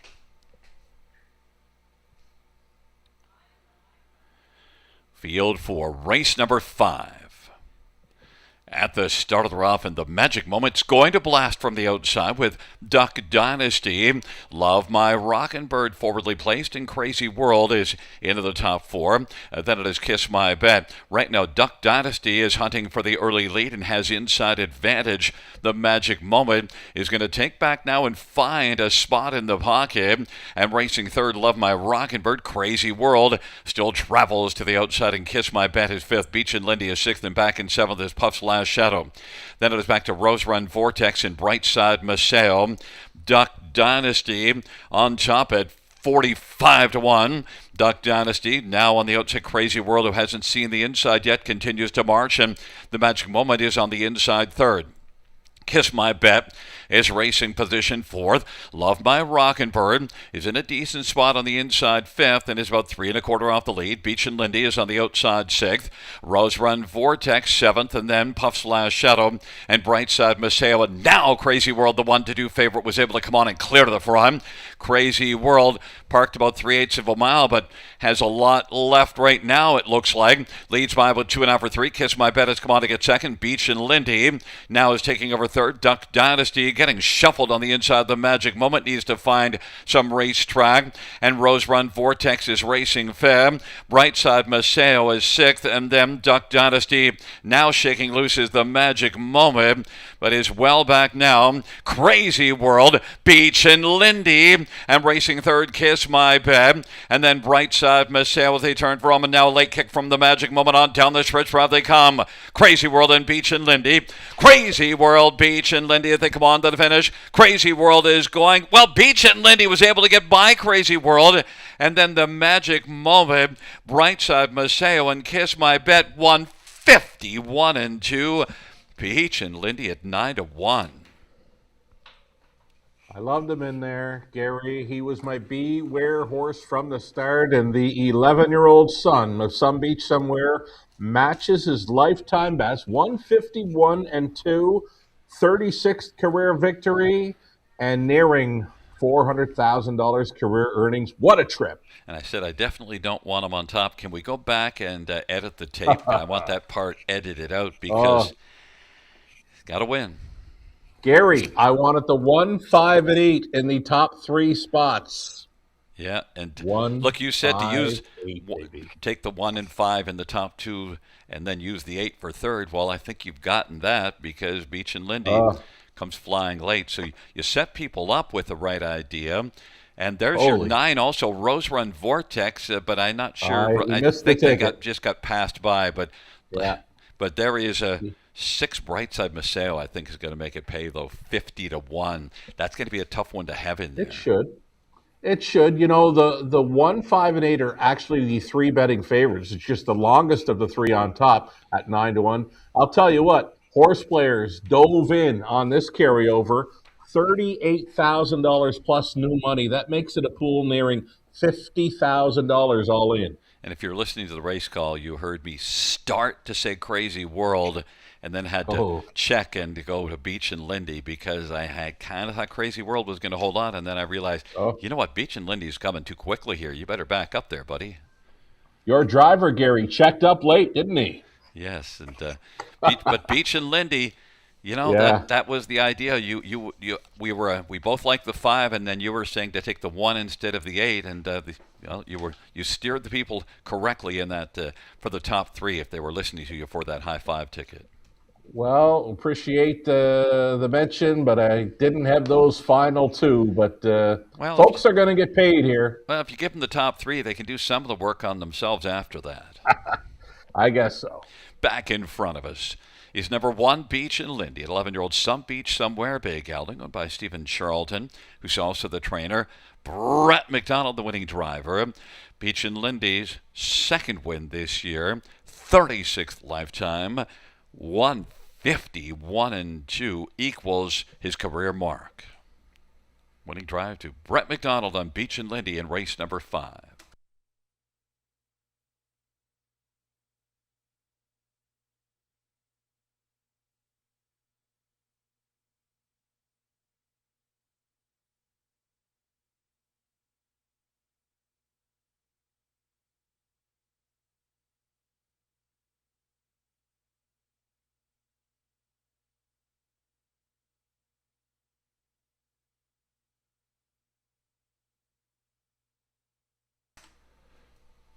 The 5th race, 1 Beach and Lindy, $21, $5.90 and $2.50. 5 Crazy World, $3, $2.10.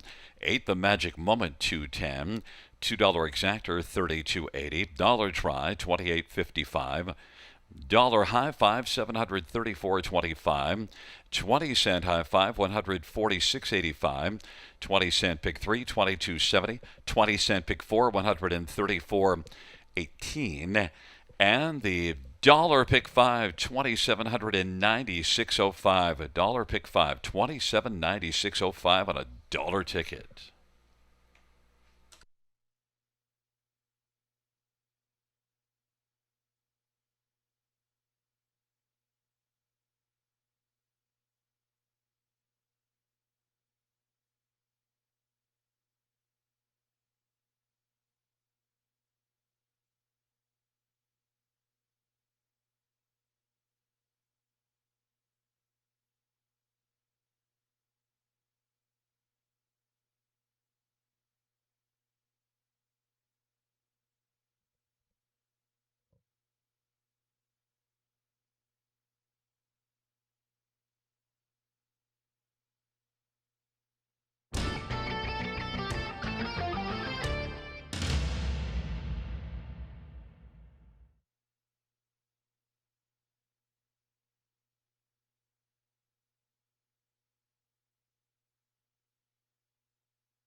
Fifth race, order finish from the tops to 175-824-936. That's 175-824-936 on the bottom.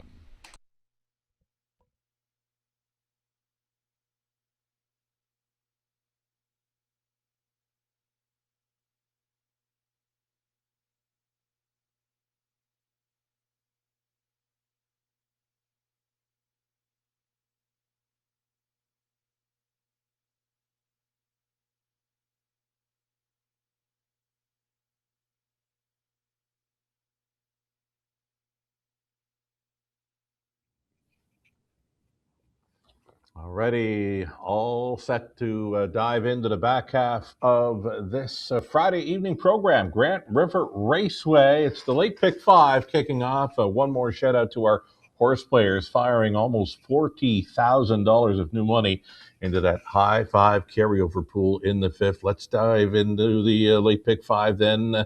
It's a 2-year-old, well, not 2-year-old, but not winners of a race or 5,000 lifetime for the Trotters. So, not a whole lot of experience, but these are 3-year-old types in here. 6, Talbot Patriot, and 7, Southwood Godfrey are the ones I'm going to back to open up the late pick five. 4 deep in race 7, 2, 3, 5, and 7 for the Trotters. In leg 2, over to race number 8.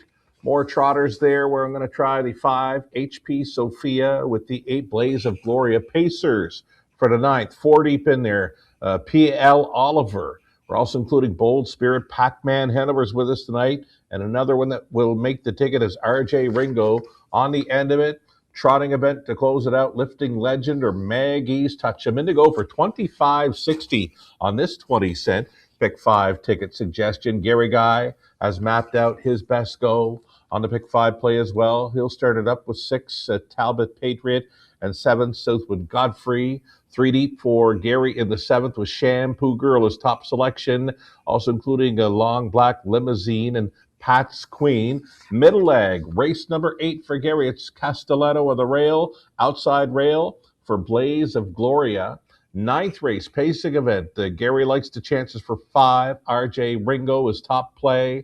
Plans B and C, PL Oliver and Pac-Man Hanover. And on the end for Gary, Lifting Legend, Maggie's Touch. So we're kind of on the same page for many of those selections throughout this late pick 5. One more ticket to look at for our friend of the show, Connolly Ecclestone, doing some bouncing back action this evening at the river. Opening leg for Connolly. He's opting for 2, Timeout Czar, along with 7, Southwind Godfrey. 3 deep for Connolly in race 7, being Southwind Chester, Long Black Limousine, and Pat's Queen.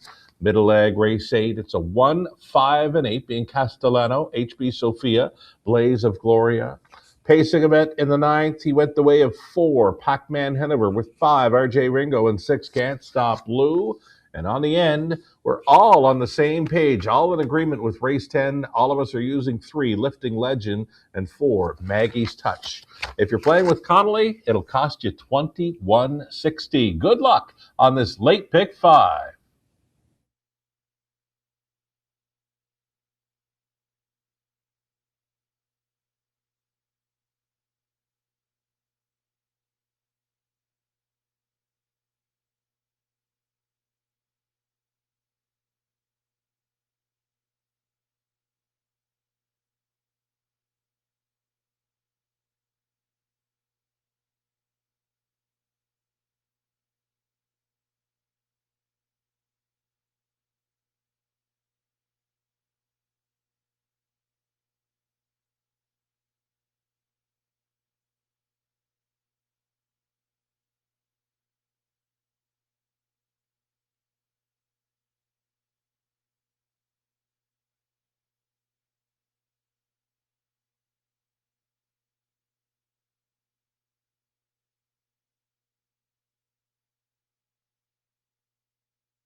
Field on post parade for the 6th one is Green Hedge Mistress Lyle MacArthur. Drives and trains for Linda Wellwood and Tammy Aspen and Marie Nielsen.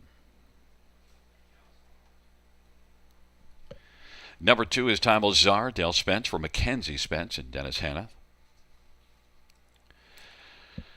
Number 3 is D.A. Merlot, Jason Ryan for Mike Rive and Gary Silifon. Number 4 is Argini Hill, Ryan Holiday for James McKeag and Jan McKeag-Weischer.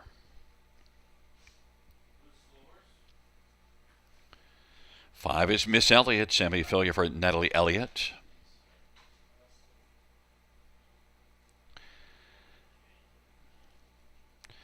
Number 6, Talbot Patriot, Rodney Hughes for Alan Mitchell. Number 7, Southwind Godfrey, Brady Golliers for Ashley Lenvoy and Gino Toscani. And number 8 is Cash Out Hall, Garrett Rooney for Marissa Miller and Ezra Andy Miller.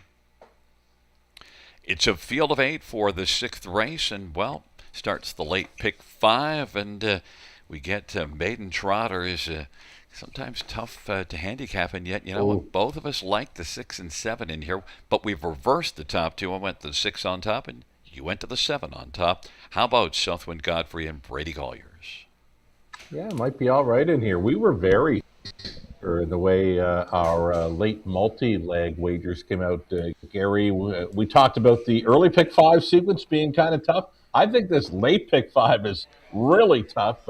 Number 7, Southwind Godfrey, does have that early speed factor to work with. And the third start back off the layoff angle after winning for trainer Ashley Lenvoy in the latest. Gollier stays on. And it's really annoying, too. You could have scored that first race, pick 5, because you're all over a bunch of it, and you ended up getting that 5th race. Beach and Lindy was one of the 2 that you used in there.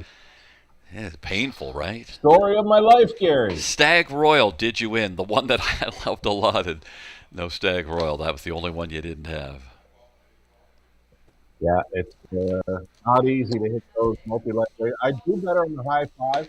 I didn't play the high 5 tonight, but I'm pretty sure I would have had a good chance of cashing in there if I gave it a shot. Well, how about we got Southwind Godfrey off of a win. It's got one win in 2 starts this year, and it was a pretty good-looking win, almost 2 lengths. Yeah, did it quite easy. Traveled first up for a ways. I mean, a hot third quarter, 29-1, where the Colt would not give up. He would not give in. He just kept on coming, and he would not be denied his first career victory for that hot ownership of Gino Toscani, who's been on a good run. Yeah, hot ownership. But you know what? Talbot Patriot, who's had some good go of late is Rodney Hughes, and Talbot Patriot put up a big effort last time out. Didn't get rewarded, got passed by Unsurpassable, but Talbot Patriot was a pretty fine performance nonetheless, and is 2-1. We mentioned that we both like the 6 and 7, just reversed them while they're both sitting at 2-1.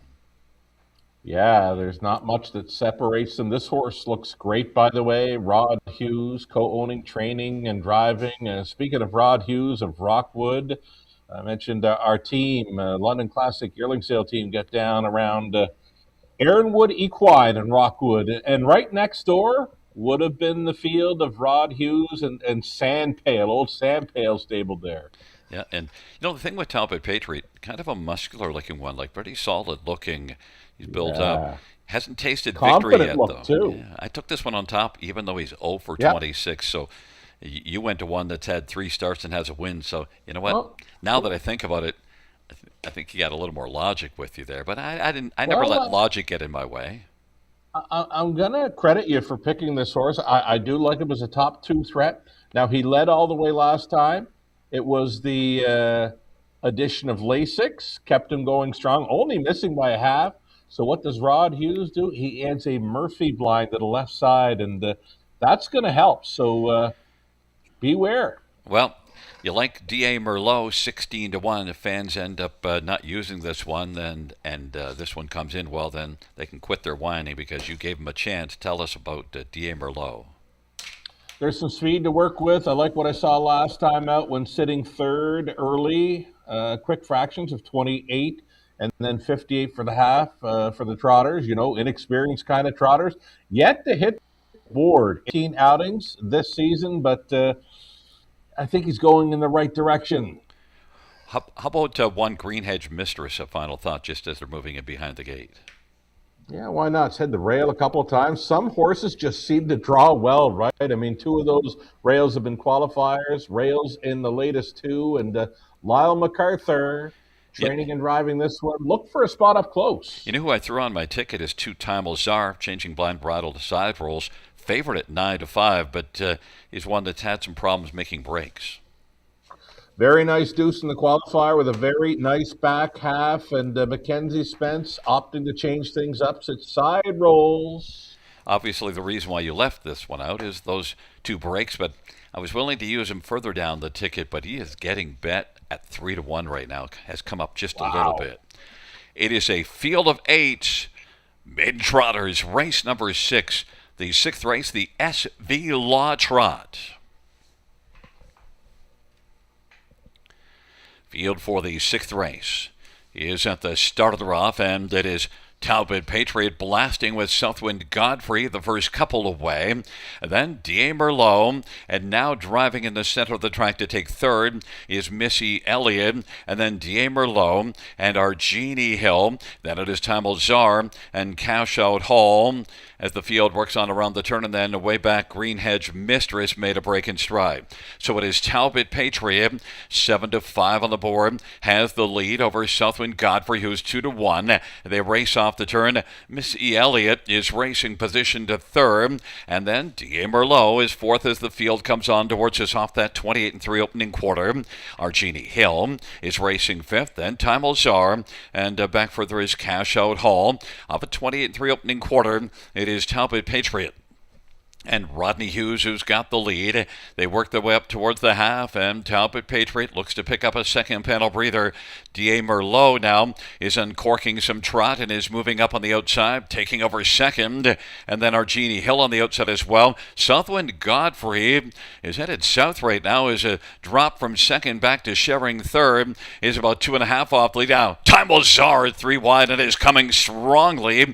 Tamil Czar as they race their way on towards that 3/4 mile marker, and Tamil Czar as the field races their way towards the top of the stretch. It is Talbot Patriot, Tamil Czar on the inside, Southwind Godfrey, D.A. Merlot, Talbot Patriot leading, Tamil Czar second, and Southwind Godfrey third. D.A. Merlot is racing fourth, but Talbot Patriot trying to fend off Tamil Czar as the field turns for him. Tamil Patriot is strong.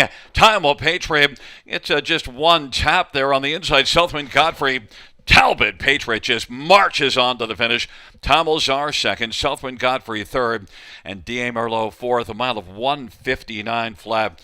Talbot Patriot, we saw the gate speed last time out, blasted to the front from post 8, and one got by. Well, none got by tonight. Nice pick, Gary. Talbot Patriot. 3 left turns, a few encouraging words from Rod Hughes, and now going to pose for his first career winner's circle photo. He was 0 for 26 coming in, going home with a win. Nice to see. Yeah, and look, it's a little bit of a reach to take a horse on top that's in the over, but I just thought, boy, 2 runner-up finishes in the last 3, so it was trending, and also it looks like this horse likes the front because those runner-up finishes were both front-end efforts, at least in the early going. Likes to get out and get rolling. Yeah, he was strong last time. I mean, 17-1, no shot you were going to get those kind of odds tonight. Again, with the addition of Lasix last time out and then the addition of a Murphy blind for the left side, this horse was straight and strong all day long. Another difference last week, the half in 58, this week 59-3. And he dug in nicely, and he might end up being a nice trotter, even though that's his first win.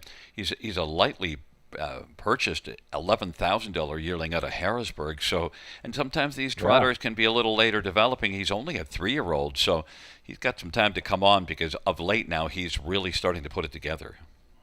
Does too. He was a real bargain for being a 6 pack, and he had so much confidence on post parade. Like I got a good look at him, just kind of strutting his stuff out of the paddock and on post parade.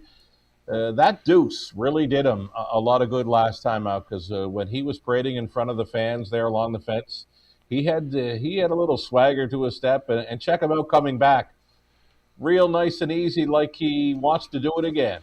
Yeah, ears up, listening, and saying, "Hey, by the way, I hope they're talking about me because I gave them something to Yes, talk of about." course. Talbot Patriot is a 3-year-old 6-pack bay gelding owned by Rodney Hughes and Alan Mitchell. Rodney Hughes, the trainer and the winning driver. Rodney Hughes victorious with Talbot Patriot.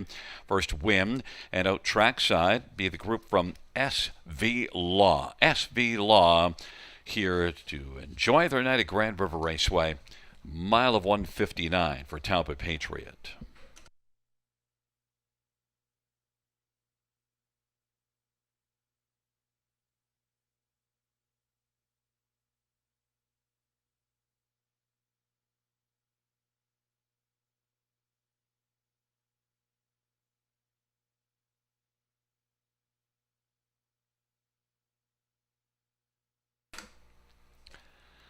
Sixth race, number 6 Talbot Patriot, 490, 280, 210. 2-time Ozar, 290, 210. 7 Southwind Godfrey, 220. $2 exactor, 17.50. Dollar try, 20.20. Dollar super, 79.15. 20-cent super, 15.83.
Sixth race, order of finish from the top, 824-65137. That's 824-65137 on the bottom.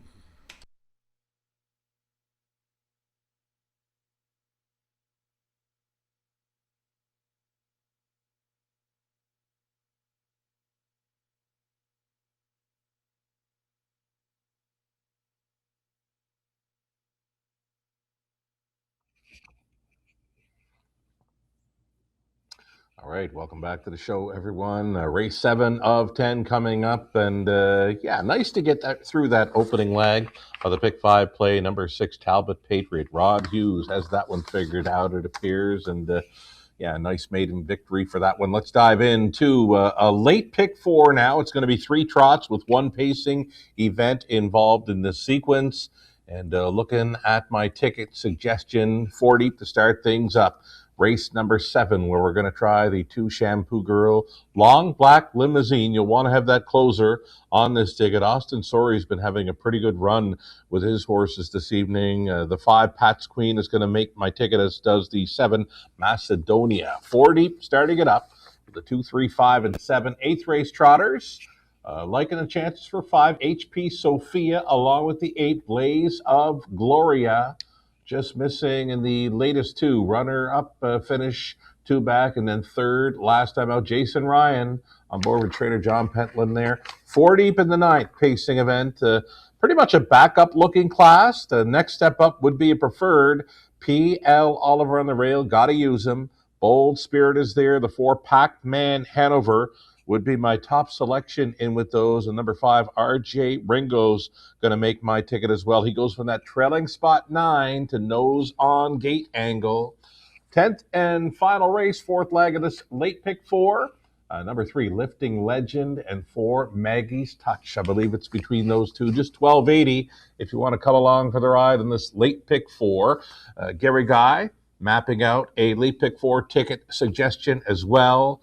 Gary, the opening leg with a 2, 3, and 5. Number 2, Shampoo Girl, his top selection there. 8th race went the way of 1, Castellano, whose his top selection is Plan B, is number 8, Blaze of Gloria.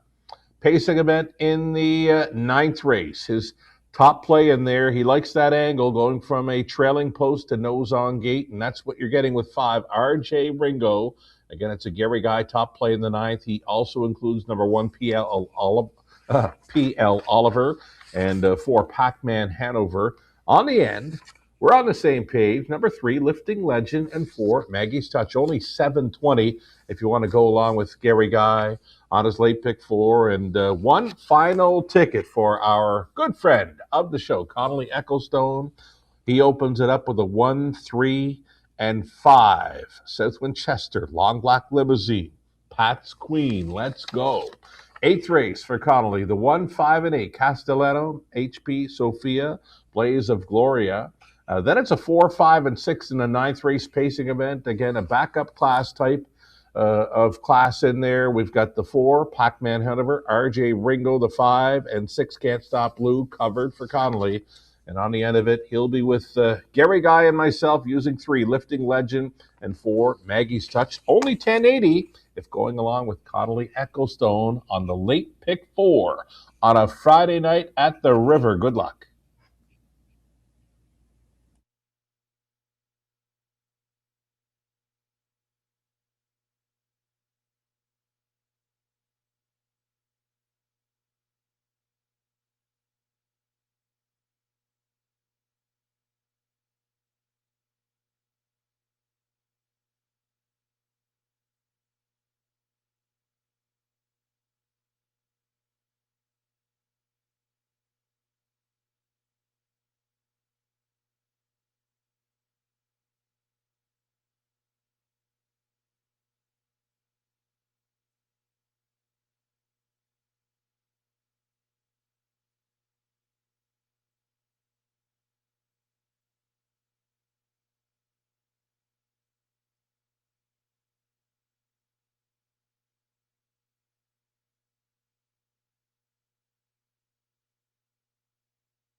Field on post parade for the 7th.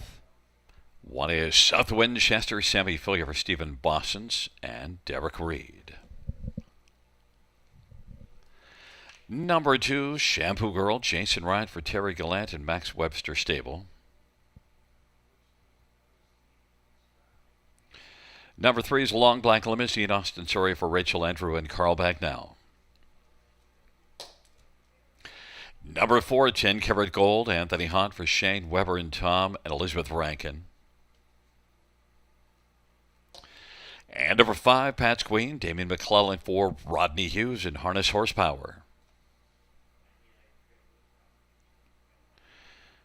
Number 6, Nightingale, Mario by Edojan for Suzanne Kerwin and Jeffrey Rock. And number 7, Macedonia, Brett McDonough for Dale Fritz and Edward Aitchison. Field of 7. Race number 7. Let's get a look at this field. And, well, Sugar, the money was pretty even between the 2 and 3. Now it's slightly changed, but I think both of us are on the opposite horse of what you might have guessed. I might have guessed you to be on Shampoo Girl, and you might have thought I'd be on Long Black Limousine, but it's the other way around. But the one thing with Long Black Limousine, Shampoo Girl is actually moving up a level, and Long Black Limousine is back in the same class. Yeah, I thought the same thing. I thought to myself when I seen Long Black Limousine in making my picks, I thought, well, Gary's going there. But no, you go to Shampoo Girl, and I decided to go with Long Black Limousine. I want this closer. I mean, he's been knocking on the door in recent starts. I think tonight he goes right on through it. Yeah, one thing, though, he certainly is dependent on there being some pace, picking it up. Now, there are a lot of horses that can leave in here, and one of those, of course, is Shampoo Girl and Long Black Limousine. I love Rachel Andrews' barn. She puts up big numbers. Austin Surrey driving, and Long Black Limousine is one that's knocking on the door and might just kick the door in here. 5-2. If you could hold on to 5-2, it might be a pretty nice play. I want him at 5-2. I've always loved a closer over a pace setter, and this horse is strictly a closer. I mean, he's tried it to be up close before. It just didn't work out. So he's going to take back. He's going to find a spot. Mid-pack likely, and look for that good late kick. Certainly belongs in the top 2 because in the last 2 seasons, 24 starts, 13 top 2 finishes. So Long Black Limousine will find a way onto the ticket, onto the top 2 somewhere throughout this mile, probably late. How about number 2, Shampoo Girl? I used this one on top and was a dominant winner last time out.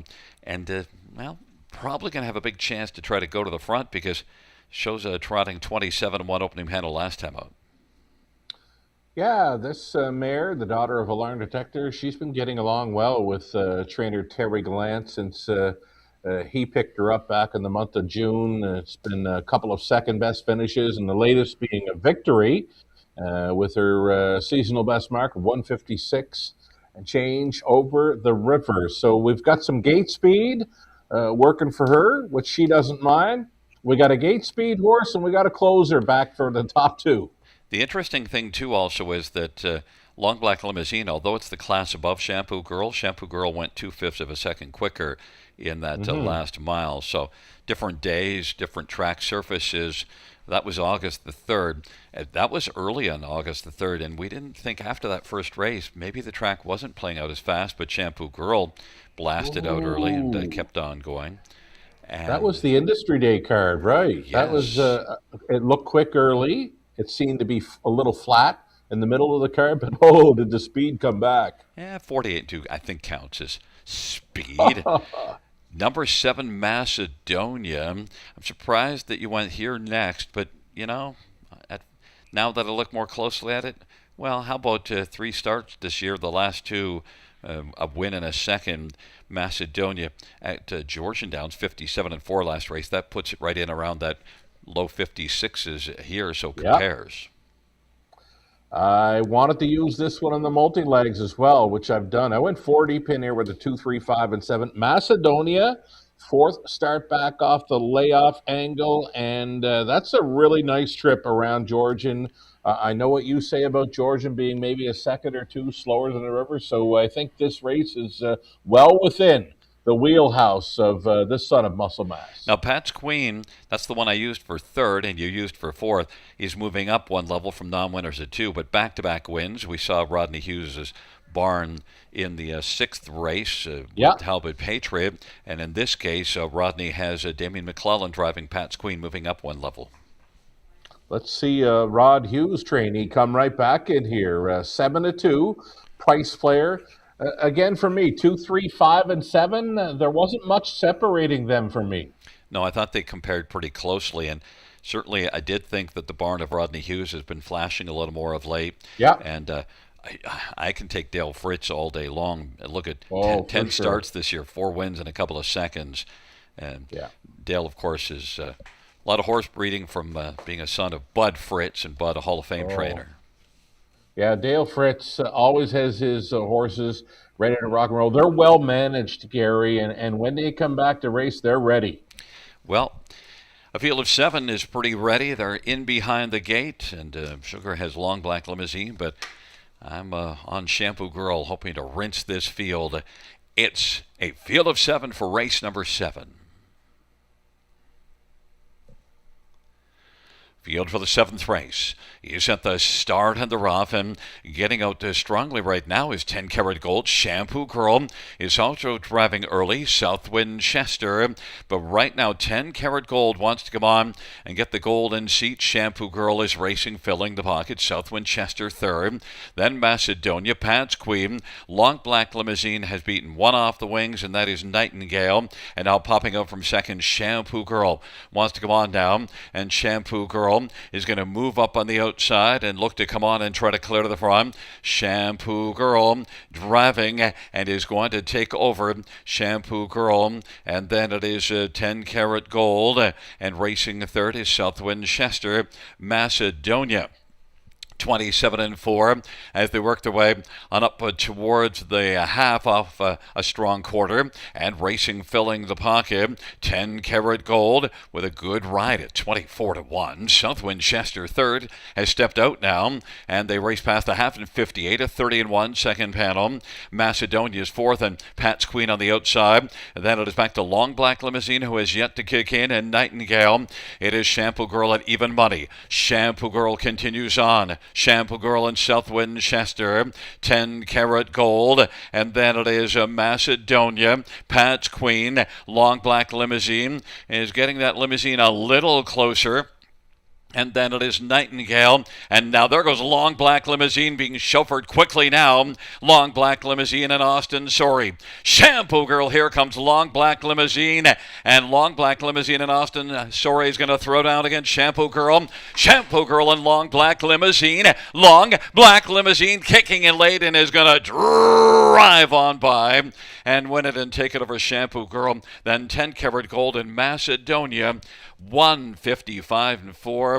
Long Black Limousine, and Austin Sorry chauffeured this one home to win.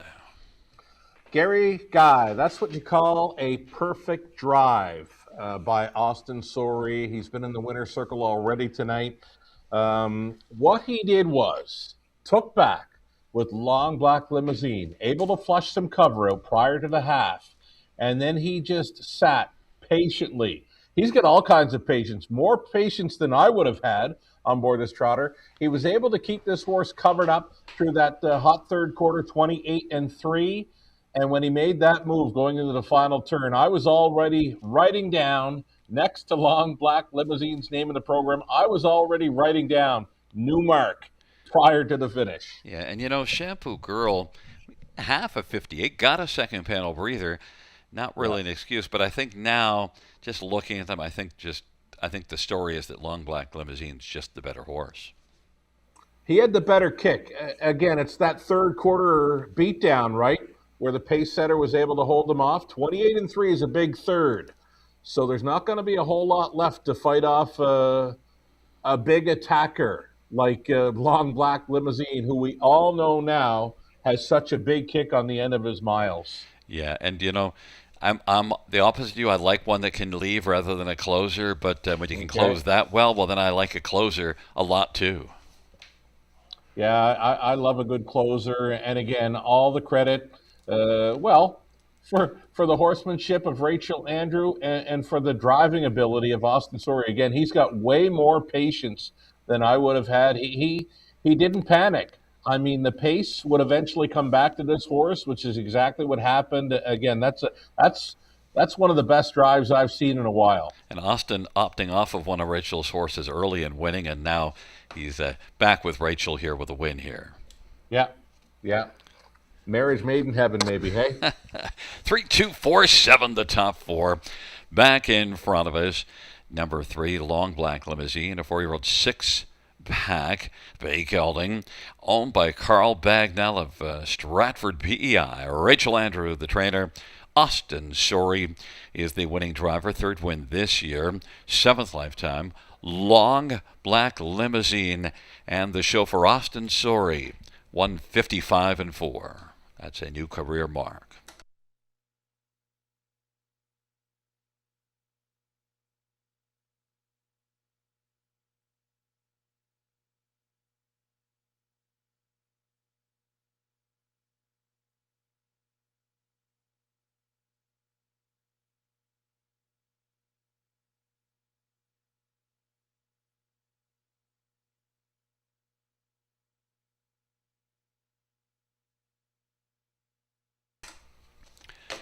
Seventh race, 3 Long Black Limousine, 460, 240, 210. 2 Shampoo Girl, 250, 220. 4 10 Karat Gold, 530. $2 exact or $11. Dollar Try, 54.75. Dollar Super, 196.40. 20-cent Super, 39.28.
Seventh race.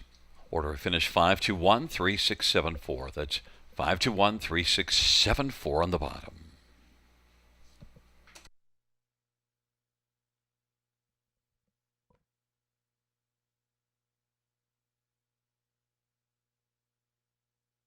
Submissions are now open for the 2026 Youth Contest presented by the Bill Galvin Racing Alliance. Kids can win cash prizes and a VIP night at the horse races. To enter the Youth Literary Derby, write a story or poem about anything related to standardbred horses.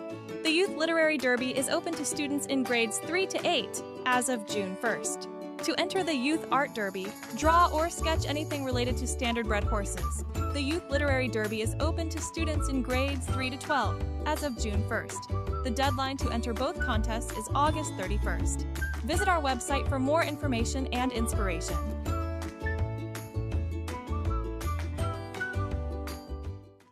Winback Farm graduates are born to compete and raised to win and have made over $480 million and have won over 50,000 times. Yearlings for sale at Goshen, Ohio, Lexington, London, and Harrisburg. Featuring first crop yearlings sired by Meadowlands Pace winner Beach Glass, Adios Pace winner Cannibal, O'Brien Award winner Lawless Shadow, multiple O'Brien Award winner Tattoo Artist, and Dan Patch Award winner Volume 8. Yearlings eligible for multiple racing jurisdictions. For more information, visit winbackfarm.com.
Field on post parade for the 8th. One is Castellano, Sammy Filia for J.F. McGuire and Mike Korek. Number 2 is Bridgie, Andre Goy for Brent Lester and Mario Villani and Aldo Cicchetti. 3 is Hearthstone, Brett McDonough for Jason Ackroyd and Daniel Lunan and Gail Lunan. 4 is California King, Eddie Hensley for Ashley Hensley. 5 is HP Sophia, Brady Golliard for Chantel Mitchell and Claude Amel. Number 6, Fire Stride, Shane Weber for Tom and Elizabeth Rankin. And number 7, Hand in the Cookie Jar, Paul McKenzie for Mark Meegans. And number 8 is Blaze of Gloria, Jason Ryan for John Pentland and Sherry Sumner and Peter Charlton. It's a field of 8 for race number 8. Let's get a look at this field. And Sugar, you know what? I didn't even mark down who your picks were. I only got to the 7th race and forgot to go to the last 3 races. So where are we going to start? Well, I can tell you right off the hop here, I've gone to a 5, 8, 4, and 7. I've got no 1, which may surprise you and many others, but you likely know the reason. Well, you can tell me because it's a 2-year-old against older horses. Oh, yes, of course. But I didn't care. I went on top. Yeah, I knew you were on this horse when your multi-leg ticket ideas came up, but I went the way of 5, HP Sofia, 3-year-old daughter of Alarm Detector, yet to hit the board. In her 3-year-old season, she's had few breaking issues, but the qualifier last time out had me going to her here. 3-1, Golliers. Staying on for Chantel Mitchell. I just wrote your picks for the race at 9 and 10 down too while I was just making sure perfect. I got them. But HP Sophia certainly qualified like one that you could count on, but definitely looks good too. I like her. The question will be, can you trust her, because she made breaks in the last 2 starts and made a break June the 1st. So that'll be the big question. But if you do trust her, you're trusting one that I think will. If she stays flat, have a big chance in here. You see a 56 and 4 mile June the 8th at Mohawk, so she's a young one that can go a little bit. Number 8, Blaze of Gloria. I used this one for second, as did you. Right on. A little more honesty in this daughter of Archangel, going out for co-owner trainer John Pentland, who had a big day on the Industry Day. So he's back with us tonight with this 8, Blaze of Gloria. Jason Ryan staying on the drive. The outside post 8 does not bother me. At a post 7 last time out, she was able to sit 3rd. So I'm hoping she can find a spot up close again. Both of us have the next horse 3rd, and you know what? We might be missing the winner. California King did have that one start from the trailer post July the 10th. Didn't like the trailer post, but all the other starts has been better. And in fact, look at the progress. June the 17th, 5th, then a 4th, then a 3rd. Forget the break, then another 3rd, then a 2nd. Is it win time for California King? Gary, this one is my post-parade pick of the night. I kid you not, when I saw this horse floating on parade with Ed Hensley on board, I got my pink marker out and I put a big heart right next to the colt's name, California King, because he looked so good on parade. He looked like a winner. Well, one thing I would say, you're not dreaming if you think California King can win here. You're not California dreaming. Eddie Hensley for Ashley Hensley and California King, 8-1. Number 7, Hand in the Cookie Jar. And Hand in the Cookie Jar. It has flashed back in June, flashed here, and then has not been quite as good of late. Well, did have the X factor there, July 24th, so needed the clean line last time. Got bet down as a favorite, but again, needed that clean line. Was able to keep it clean throughout, gained some ground, moved up to 5th through the final half. I'm looking for more from this one tonight. A beware angle. I'm always looking for the cookies, but 7-1 on the board is a price that you could back. This is a $72,000 yearling purchase out of Harrisburg, a muscle mass. that certainly could be more of a factor than what the tote board suggests. Okay, you know who we got to get to? We got to talk about one Castellano. Got to talk about the rookie, right? Well, there's nothing wrong with this 2-year-old Galvin son of muscle mass racing for Jean-Francois Maguire. Sammy Fillion on board had a win over the half miler of a Trois Riviere last time out, third best in the debut, but now will be facing 3-year-olds, and it's just a little bit tougher for a 2-year-old to do that. Yeah, and you do see a 28-3 final quarter here, July the 8th. Now, it wasn't able to get by Naked Farmer. Would have had to really go streaking to get by that one. But Castellano and Sammy Fillion for JF Maguire, I can back those connections. The fans have. I'm in on this one on top against your top one, 5 HP Sophia, who's 9-5, Shug. I'll let him try and beat me. You know myself, over the last few years we've worked together, I'll take an older horse over a younger one all day. Well, we'll see what happens, and I think generally speaking you're right, but every once in a while you got to make an exception, and this is one I made an exception for, and it's a field of 8 moving in behind the gate. They're at the start and they're off, and off stride as they leave out goes HP Sophia. HP Sophia with a break, and also off stride goes Hand in the Cookie Jar. So right now it is Hearthstone who's got the lead, and California King has come out well to race position second. Then racing third in line now is Bridgie in front of Blaze of Gloria. Castellano is racing fifth as they race their way past that opening quarter, and then Fire Stride. But 28-3 is the opening quarter, and it is right now Hearthstone 40-1 on the board, has the lead as they race on past us. Hearthstone is on top and has a lead of about 2.5 lengths. California King second, Bridgie is third, Blaze of Gloria, Castellano is fifth, and then Fire Stride is sixth, and they work their way on up towards the half of a 28-3 opening quarter. Hearthstone 40-1 leads the way. California King surfing along in second. Bridgie third. Blaze of Gloria. Now Castellano is moving up on the outside as they race their way on towards the 3/4, and off that 58-3 halftime, Hearthstone 40-1. California King, and now is going to have to stay down to the inside because Bridgie popped out. And following Bridgie is Castellano, and Castellano is going to cast a wide net and is out 3 wide, looking to scoop up Hearthstone. It is Hearthstone and Castellano looking like a very good 2-year-old as the field turns away from home, and it is Castellano who leads by 2.5 or 3. Hearthstone, California King, Fire Stride is striding strongly. Castellano on down the stretch drive they come. Castellano coming on to the finish, slowing at the finish, but it's not going to matter. Fire Stride at 17-1 will be second. California King third. Hearthstone fourth, 158-2. Castellano. I said, Sugar, every once in a while you got to make an exception. Yeah, I'll likely be making an exception next time I see him in against older horses, similar types. Very good 2-year-old indeed. Gave them all the hard goodbye into that final turn. What a move.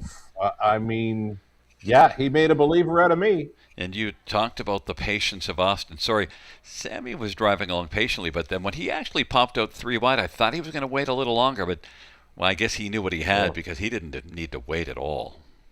Didn't have to wait at all. This son of muscle mass, yeah, he just angled him wide. Sammy hit the go button, and the horse responded in a big way. Like, what a turn of foot!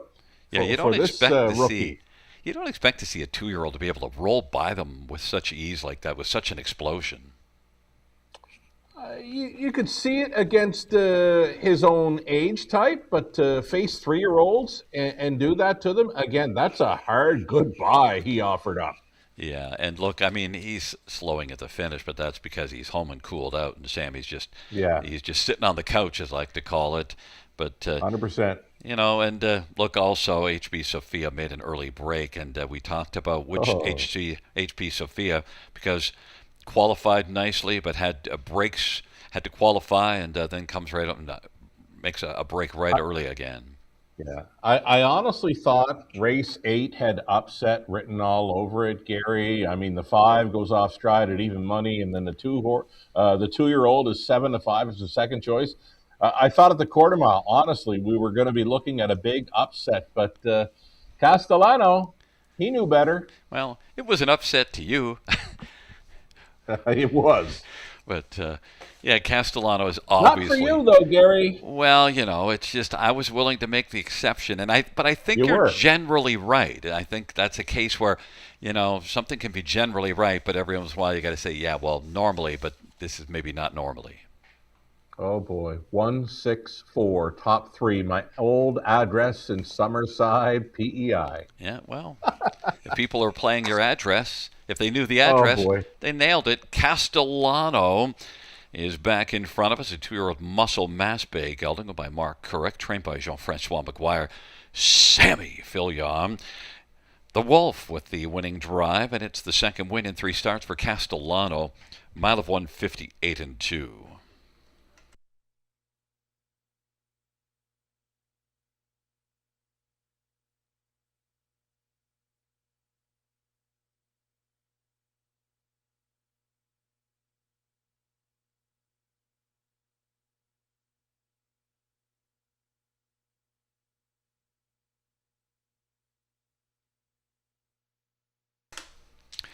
8th race, 1 Castellano, 490, 340, 250, 6 Fire Stride, 1160 and 890, and 4 California King, 480, $2 exactor, 48.10.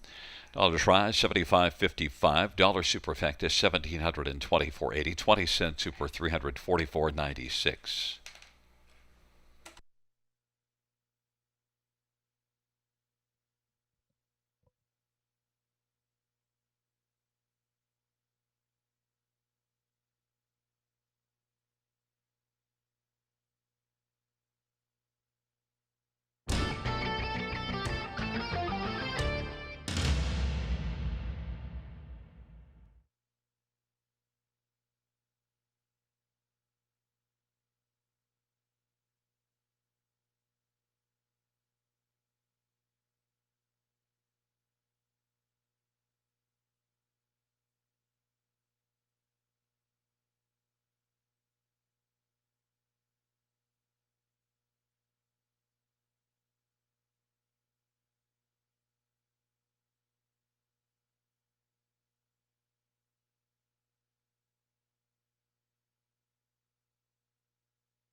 Eighth race.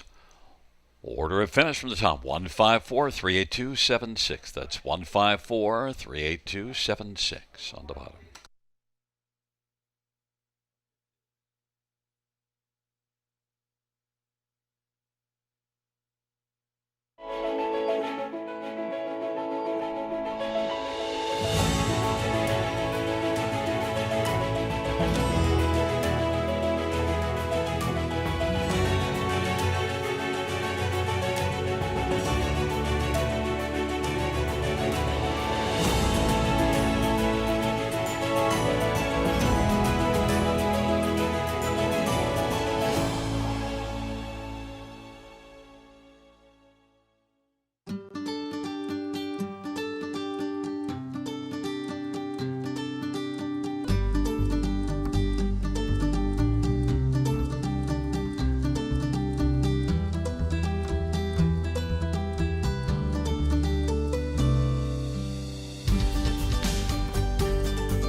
Field on post parade for the 9th. 1 P.L. Oliver, Brady Gollier for Lindsay Kerr and Sally Charlton.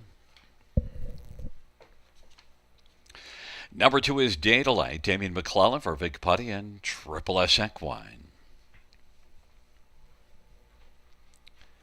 Number 3, Bold Spirit, Jason Ryan for Dwayne Marfisi and Royce Broxton. And Harp Singh Dilla and Daryl Kaplan. 4 is Pac-Man Hanover semi-failure for Sean Stacy and Dave McDonald at BC Reicheld Stables and Steve Downey and Diane Bertrand. Number 5 is R.J. Ringo, Garrett Rooney for Ruth Moore and James Hasty. Number 6, Can't Stop Lou Austin Sorry for Gerard Demaris and Mark LeMay. And number 7, Better Be Flying, Brett McDonough for Dale Fritz and William Wyatt and Randy Hyatt. Field of 7, race number 9. Let's get a look at this field. And this is a good bunch to get a look at. There's only a couple that are not getting much love, but the rest, the 2 and 7 not getting a ton of love, but the others, lots. And look, number 4, Pac-Man Hanover. You could love this one off of that last race, but you know what also could steer you to loving this one? That 49 and 1 mile, 3 starts back at Mohawk.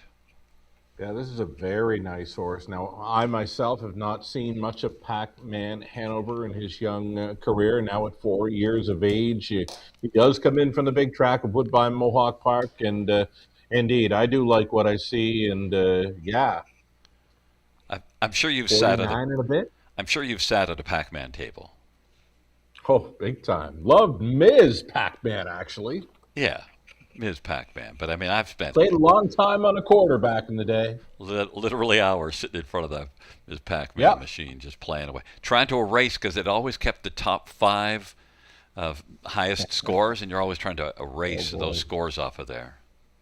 Oh, there was a game back in the day, Gary, that I held the 30 top scores on it. I ruled the video game joust with quarters. You might want to get a life if you got all up 30 spots. But I was just a kid, man. I was just a kid. Hey. SMD was all over the top scores. I love the effort. There you go. Perfect. Oh, boy. Pac-Man Hanover could be all over this 9th race. 5-2 on the board. Certainly has flashed enough speed to get your attention. How about number 1, P.L. Oliver?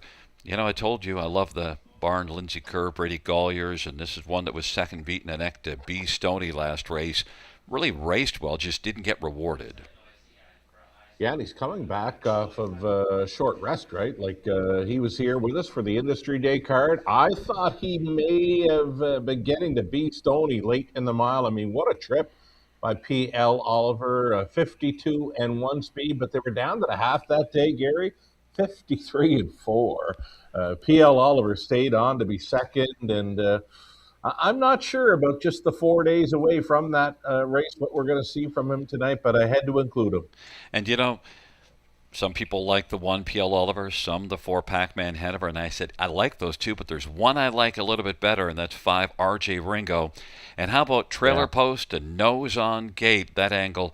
And look, it got parked early from the trailer post last race, and it still was third, but I mean, I just think R.J. Ringo now in this particular mile could really be set up well, and Todd Ratford drove at that start, now Garrett Rooney. Yeah, number 5, R.J. Ringo likely gets a great shot here. That is likely one of your favorite angles at Grand River Raceway, that trailing post 9, going to the nose on gate. Some of my favorite angles are the second time lay 6 or third start back off a rest. But I've heard you say that numerous times that you like from the trailing post to nose on gate, especially with a speed horse like R.J. Ringo. Yeah, if they can leave, because then that tells you that they're going to get out, and this is one that can. And look, R.J. Ringo also has a 49 and 1 mile on his dance card. It's 2 back, and that was at Mohawk. So you get back-to-back what I think are strong efforts, because I'll call that last one a strong effort. Trailer post parked early, sticking around to the top 3. Oh. It's coming back to me now, too. Remember how he left? I think he was leaving behind the 4 or 5 horse. Followed out the 5. Yeah. So look for a whole lot more from this one tonight. Yeah, and then while we're mentioning, you know what? I actually went out of order on you. Sorry about that, bud. We should No have gone to worries. Bold Spirit third, but maybe I just assumed that you had RJ Ringo next, but you didn't. How about Bold Spirit? Bold Spirit. I do like this horse. He was with us Industry Day as well in that B Stoney race. Trevor Henry tipped him to the outside following that half of 53-4. It's very tough for any horse to make a move uh, into a third quarter following a half like that, 53 and a bit. But Bold Spirit, more than capable on his best day of taking down this bunch. Yeah, I messed up our video team, but you know what? They'll get over it. They're No used to it. worries. That's the problem. Your show, Gary. And when you work with these old people, every once in a while they just get a little sideways. Got a little steering Here we crooked. go. Needed a head pole. It's a field Blinkers of 7. on. Blinkers Yeah, next start, Gary. and the head pole. Field of 7, race number 9. 2 head poles, 1 for each side. Field for the 9th race into the backstretch. Gathering speed, approaching the start.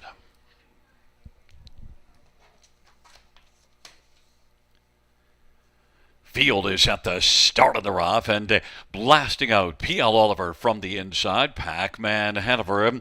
Bold Spirit.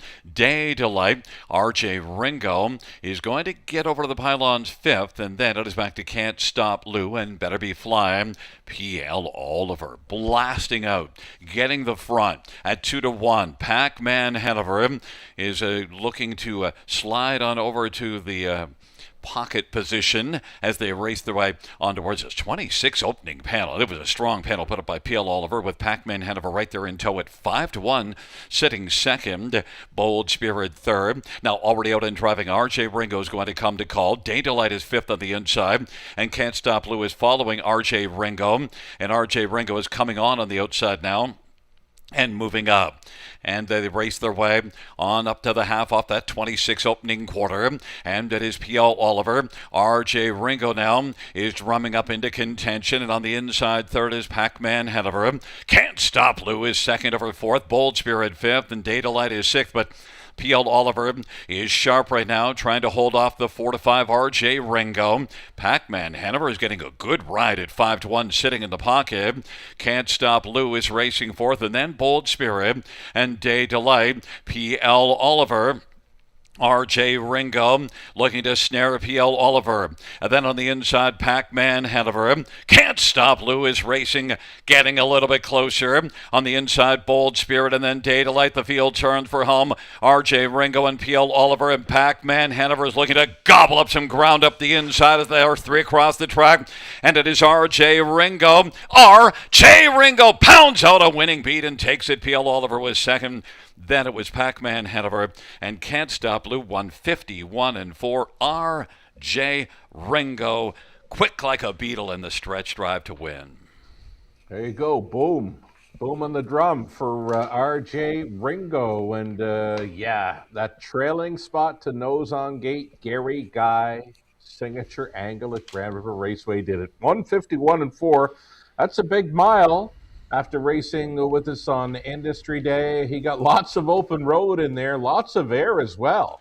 He had to keep the beat going. R.J. Ringo had been out a while, but then he was able to snare P.L. Oliver. And I was wondering also up the inside, blasting up the passing lane if he'd end up getting beaten by Pac-Man Hanover, but wasn't. But still, Pac-Man Hanover, he had missed about 3 weeks prior to the start. I was looking for him through the lane as well, but you know what? He likely needed this start after missing some time. He'll be better next time.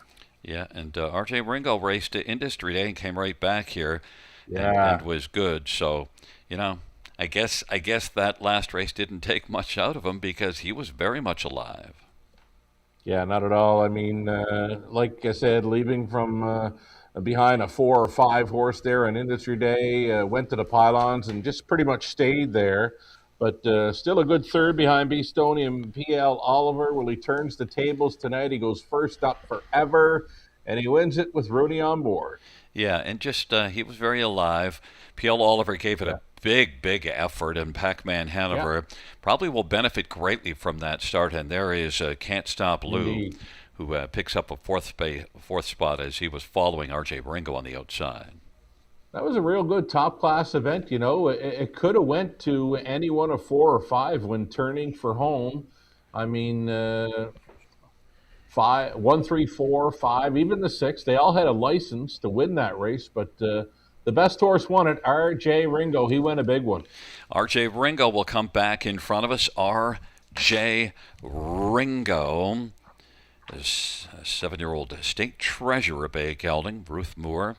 And James Hasty, the owners, Ruth Moore, the trainer, Garrett Rooney, the winning driver, R.J. Ringo, quick like a beetle and 151-4, second win this year, 16th lifetime, mile of 151-4.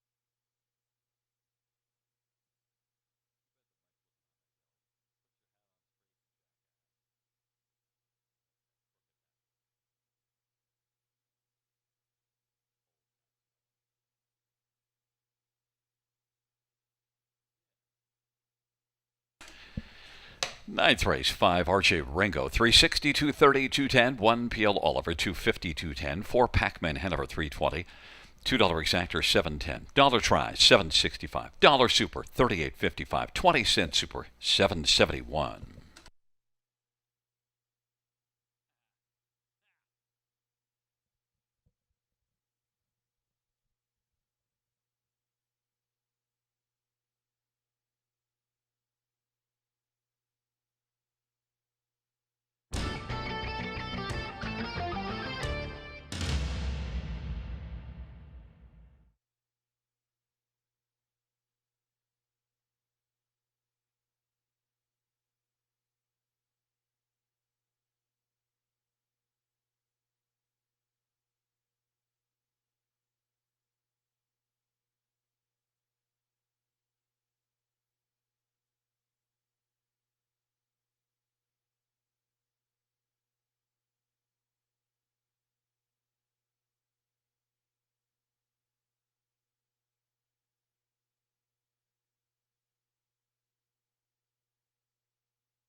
Ninth race, order of finish from the top, is a 265-3147.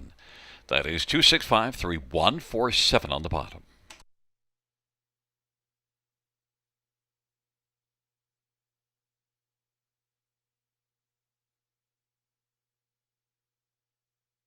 Winback Farm graduates are born to compete at Race to Win and have made over $480 million and have won over 50,000 times. Yearlings for sale at Goshen, Ohio, Lexington, London, and Harrisburg. Featuring first crop yearlings sired by Meadowlands Pace winner Beach Glass, Adios Pace winner Cannibal, O'Brien Award winner Lawless Shadow, multiple O'Brien Award winner Tattoo Artist, and Dan Patch Award winner Volume 8. Yearlings eligible for multiple racing jurisdictions. For more information, visit winbackfarm.com.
Field on post parade for race number 10.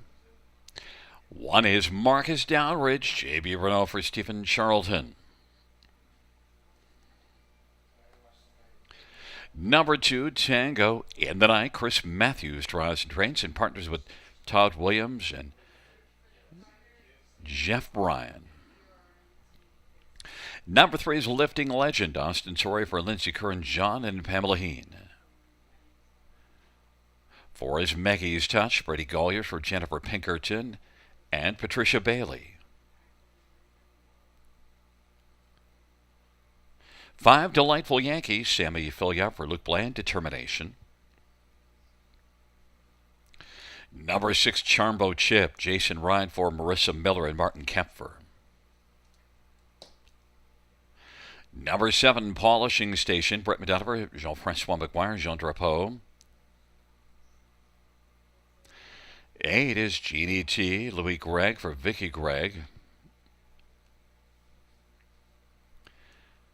And number 9, Smorgastarda. Anthony Hunt for Gino Toscani. Field of 9, race number 10.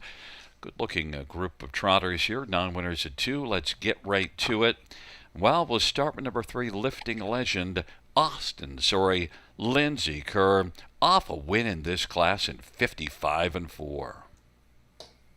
Yeah, it was a very sharp winner on that occasion, that becoming a new lifetime, well, not a new lifetime best, but I'm looking at it. 55-4 is the light best, but trot at 55-2 earlier in the season, apparently, yeah.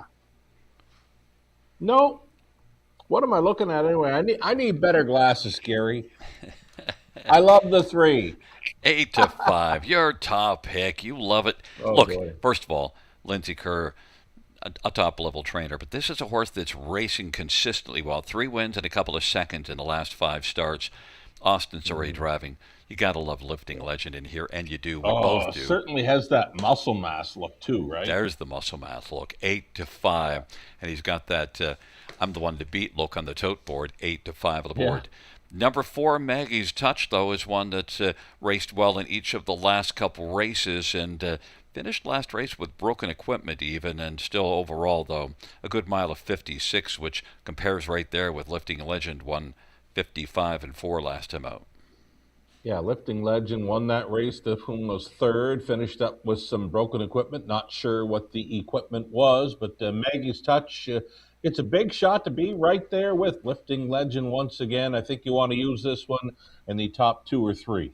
Yeah, and look, also missed a little bit of time, took about 5 weeks off, then raced July 24th, July 31st. So this is one that comes in now, probably really fit and ready to go. 3rd start off of missing that little bit of time. Maggie's Touch 3-1. We both like the 3 and 4 are the top 2. I'm alive on the pick 5 with your top 2 and mine, the 3 and the 4. But you know what? There's some other possibilities. And 9, Smorgastarda. If it wasn't for the trailer post, I might have even thought about this one. This is one that is moving up in class, but off of back-to-back wins. I'm the same as you, Gary, with the Smorgastarda. I mean, I think you almost want to allow about a second for a horse that's leaping from the trailing post. I mean, they don't have the greatest getaway. They're at the mercy of what the 1 and 2 likely do in front of them. So for me, the 9 fits my top 3, but I would have ranked it maybe a little bit higher with the nose on gate, like you said. A horse that took a lot of money early was 5, Delightful Yankee. Now, look, this is one that's a $439,000 yearling purchase. Has had 11 starts here as a 3-year-old. The problem of late has been staying flat. Well, at the big track of Woodmont Mohawk Park was getting away cleanly. Then month of July went south of the border to Oak Grove, a 5/8 that's kind of fast, but come back to Ontario, does have the clean qualifying line, but they want to be clean in this one, so I don't think they'll be in a hurry early, but maybe they're late to pick up some late pieces. one thing, she's already trotted in 54 flat at Mohawk in the middle of June. And as I mentioned, that yearling price. So this is one that's meant to be a good one, a Muscle Hill filly, and looks sharp great too, by the way. Well, yeah, the Luke Blaze horses, they tend to present extremely well. Delightful Yankee Sammy Fillion. How about number 2, Tango in the Night? It's Chris Matthews. Now this is one that's making just a fourth start of the year, but also was off. Kind of got laid off at the end of May, then missed a bunch of time, and has had one start since. Got interfered with early last time out. Does come back fresh. I mean, the qualifiers looked okay. Chris Matthews, he doesn't do a whole lot of driving in Ontario, but I know he does a lot of work with the horses, and he's the co-owner trainer of this one, Tango in the Night. Worth a look for the top 5. I see Chris has the addition of Lasix going on Tango in the Night here. A 9-to-1 price player, but again, one that you want to include in the high 5. Yeah, and just might show enough in there to be a factor. I threw Polishing Station in, Brett McDonald, Jean-Francois McGuire, one that won here 3 starts back in a maiden class. Now this is non-winners at 2, and didn't fare all that well from post 7 last race, but still I wanted to use this one because, well, first of all, Jean-Francois McGuire, and second, a win only 3 starts back, one level below this. Right on, capable of some 58, 59 speed. This race likely to go around 56, but Polishing Station, another one that one might want to include in the high 5 play, especially with Brett McDonald catch driving. He's been in the hunt tonight. And the one that we both like the most, Lifting Legend, is 8-5, as we both have the same top 2, 3, and 4. We'll see how it unfolds, but it is a field of 9. It's the 10th and final dash on this Friday night at the River, and they are moving their way towards the start.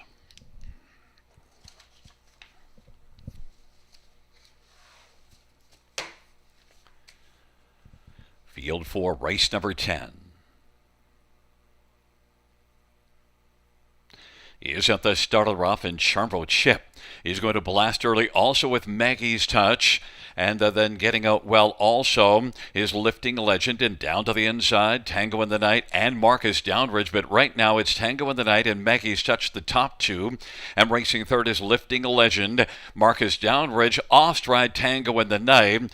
And now is going to be taken to the outside. And Charmbo Chip is going to find the 4th spot on the inside in front of Delightful Yankee, who's moving smoothly. And then Schmorka Starter from the second tier is 6th, 27-3 opening quarter. Maggie's Touch and Brady Golliers has the lead right now. Marcus Downridge is second, Lifting Legend third. About 5 off the lead. Charmbo Chip, the front 4 spread out a little bit, and now there goes Schmorka Starter to the outside. Then it is back to Delightful Yankee and Polishing Station.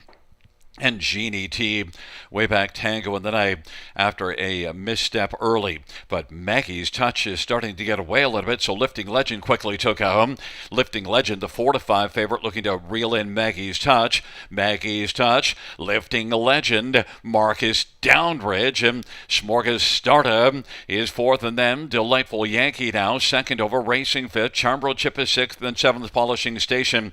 But Maggie's Touch trying to get away on the field off a half of 57 in that 27-3 opening quarter. Lifting Legends got some more lifting to do. Here comes Delightful Yankee now bursting onto the scene. And Schmorka Starter's racing 4th. Maggie's Touch. Delightful Yankee is closing rapidly. Maggie's Touch. Delightful Yankee as they turn from Lifting Legend. And then Schmorka Starter on down the stretch route they come. Maggie's Touch trying to hold off Delightful Yankee, but Delightful Yankee's going to roll on by and win it. Delightful Yankee, Maggie's Touch, Lifting Legend, Schmorka Starter, and Polishing Station 156-1. Well, Sugar, I mentioned the big yearling price on this one, $439,000. Made breaks south of the border, but north of the border, smooth. And Sammy was kind of easy with this one early, but when it was time to go, there was a lot to go. Yeah, there was quite a bit of go on the end of the mile there for the filly Delightful Yankee, trotting to a new life best tonight. Many of the horses that hit the top 5, Gary, were trotters that you liked. Yeah, just the problem is Delightful Yankee, not one of them. And the only thing I held against Delightful Yankee was those breaks, and I guess you just had to say, you know what, that was somewhere else, not here. Was good at Mohawk. Shows that 54 flat at Mohawk. That alone should tip you. It's just I got afraid of those breaks and paid for it. It's like an old monkey song, right? That was then, this is now. This horse shows up tonight, 56-1. And Lifting Legend, I thought would have shown a little more, but could not gain through that third quarter. It was the night of Delightful Yankee, Sammy Ferblay. Yeah, and Maggie's Touch actually raced well. It's just that the thing is, Delightful Yankee's probably a much better horse. This is a 3-year-old muscle mass filly. Maggie's Touch is a veteran mare, but still, when it got right down to it, Delightful Yankee just was meant to be a really good one. Yeah, and I think that's what showed up there tonight. I mean, we commented on how great that filly, Delightful Yankee, looked on parade. I mean, on looks alone, she was worth backing in there. And then, of course, she wants to show up with her A game here tonight. So pretty good to see. I like that combination of Filion and Blay with those trotters here at the river. And Sammy's just sitting on the couch. Well, maybe you can sit on the couch this weekend, a little bit of couch time, and then study up the program. And It's calling my name tomorrow, Gary. The couches get your name on it. Well, enjoy the couch and study the program. We'll talk to you Monday. Sounds good. Great job, Gary. Back in front of us, the 10th race winner, number 5, Delightful Yankee, 3-year-old Muscle Hill Bay filly. Sammy Filion, the winning driver.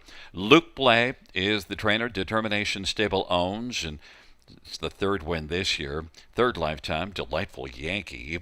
Mile of 156-1 for a new career mark.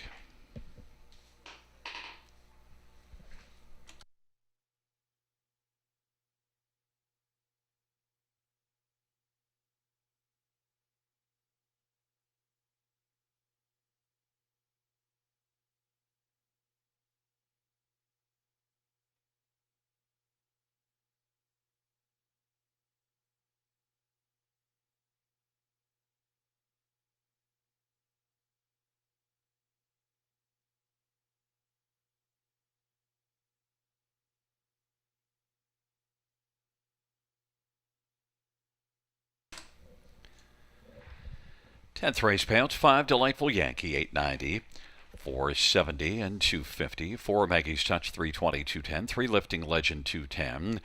$2 Exactor, $24.90. Dollar Tribe, $19.15. 20-cent High Five, $110.29. 20-cent Pick 3 is $8.03. 20-cent Pick 4, $22.63. And the 20-cent Pick 5, $91.21.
Tenth race order finish from the top: 693 218 574 scratch. That's 693 218 574 scratch on the bottom. Fans, that concludes the live harness racing program for this Friday evening.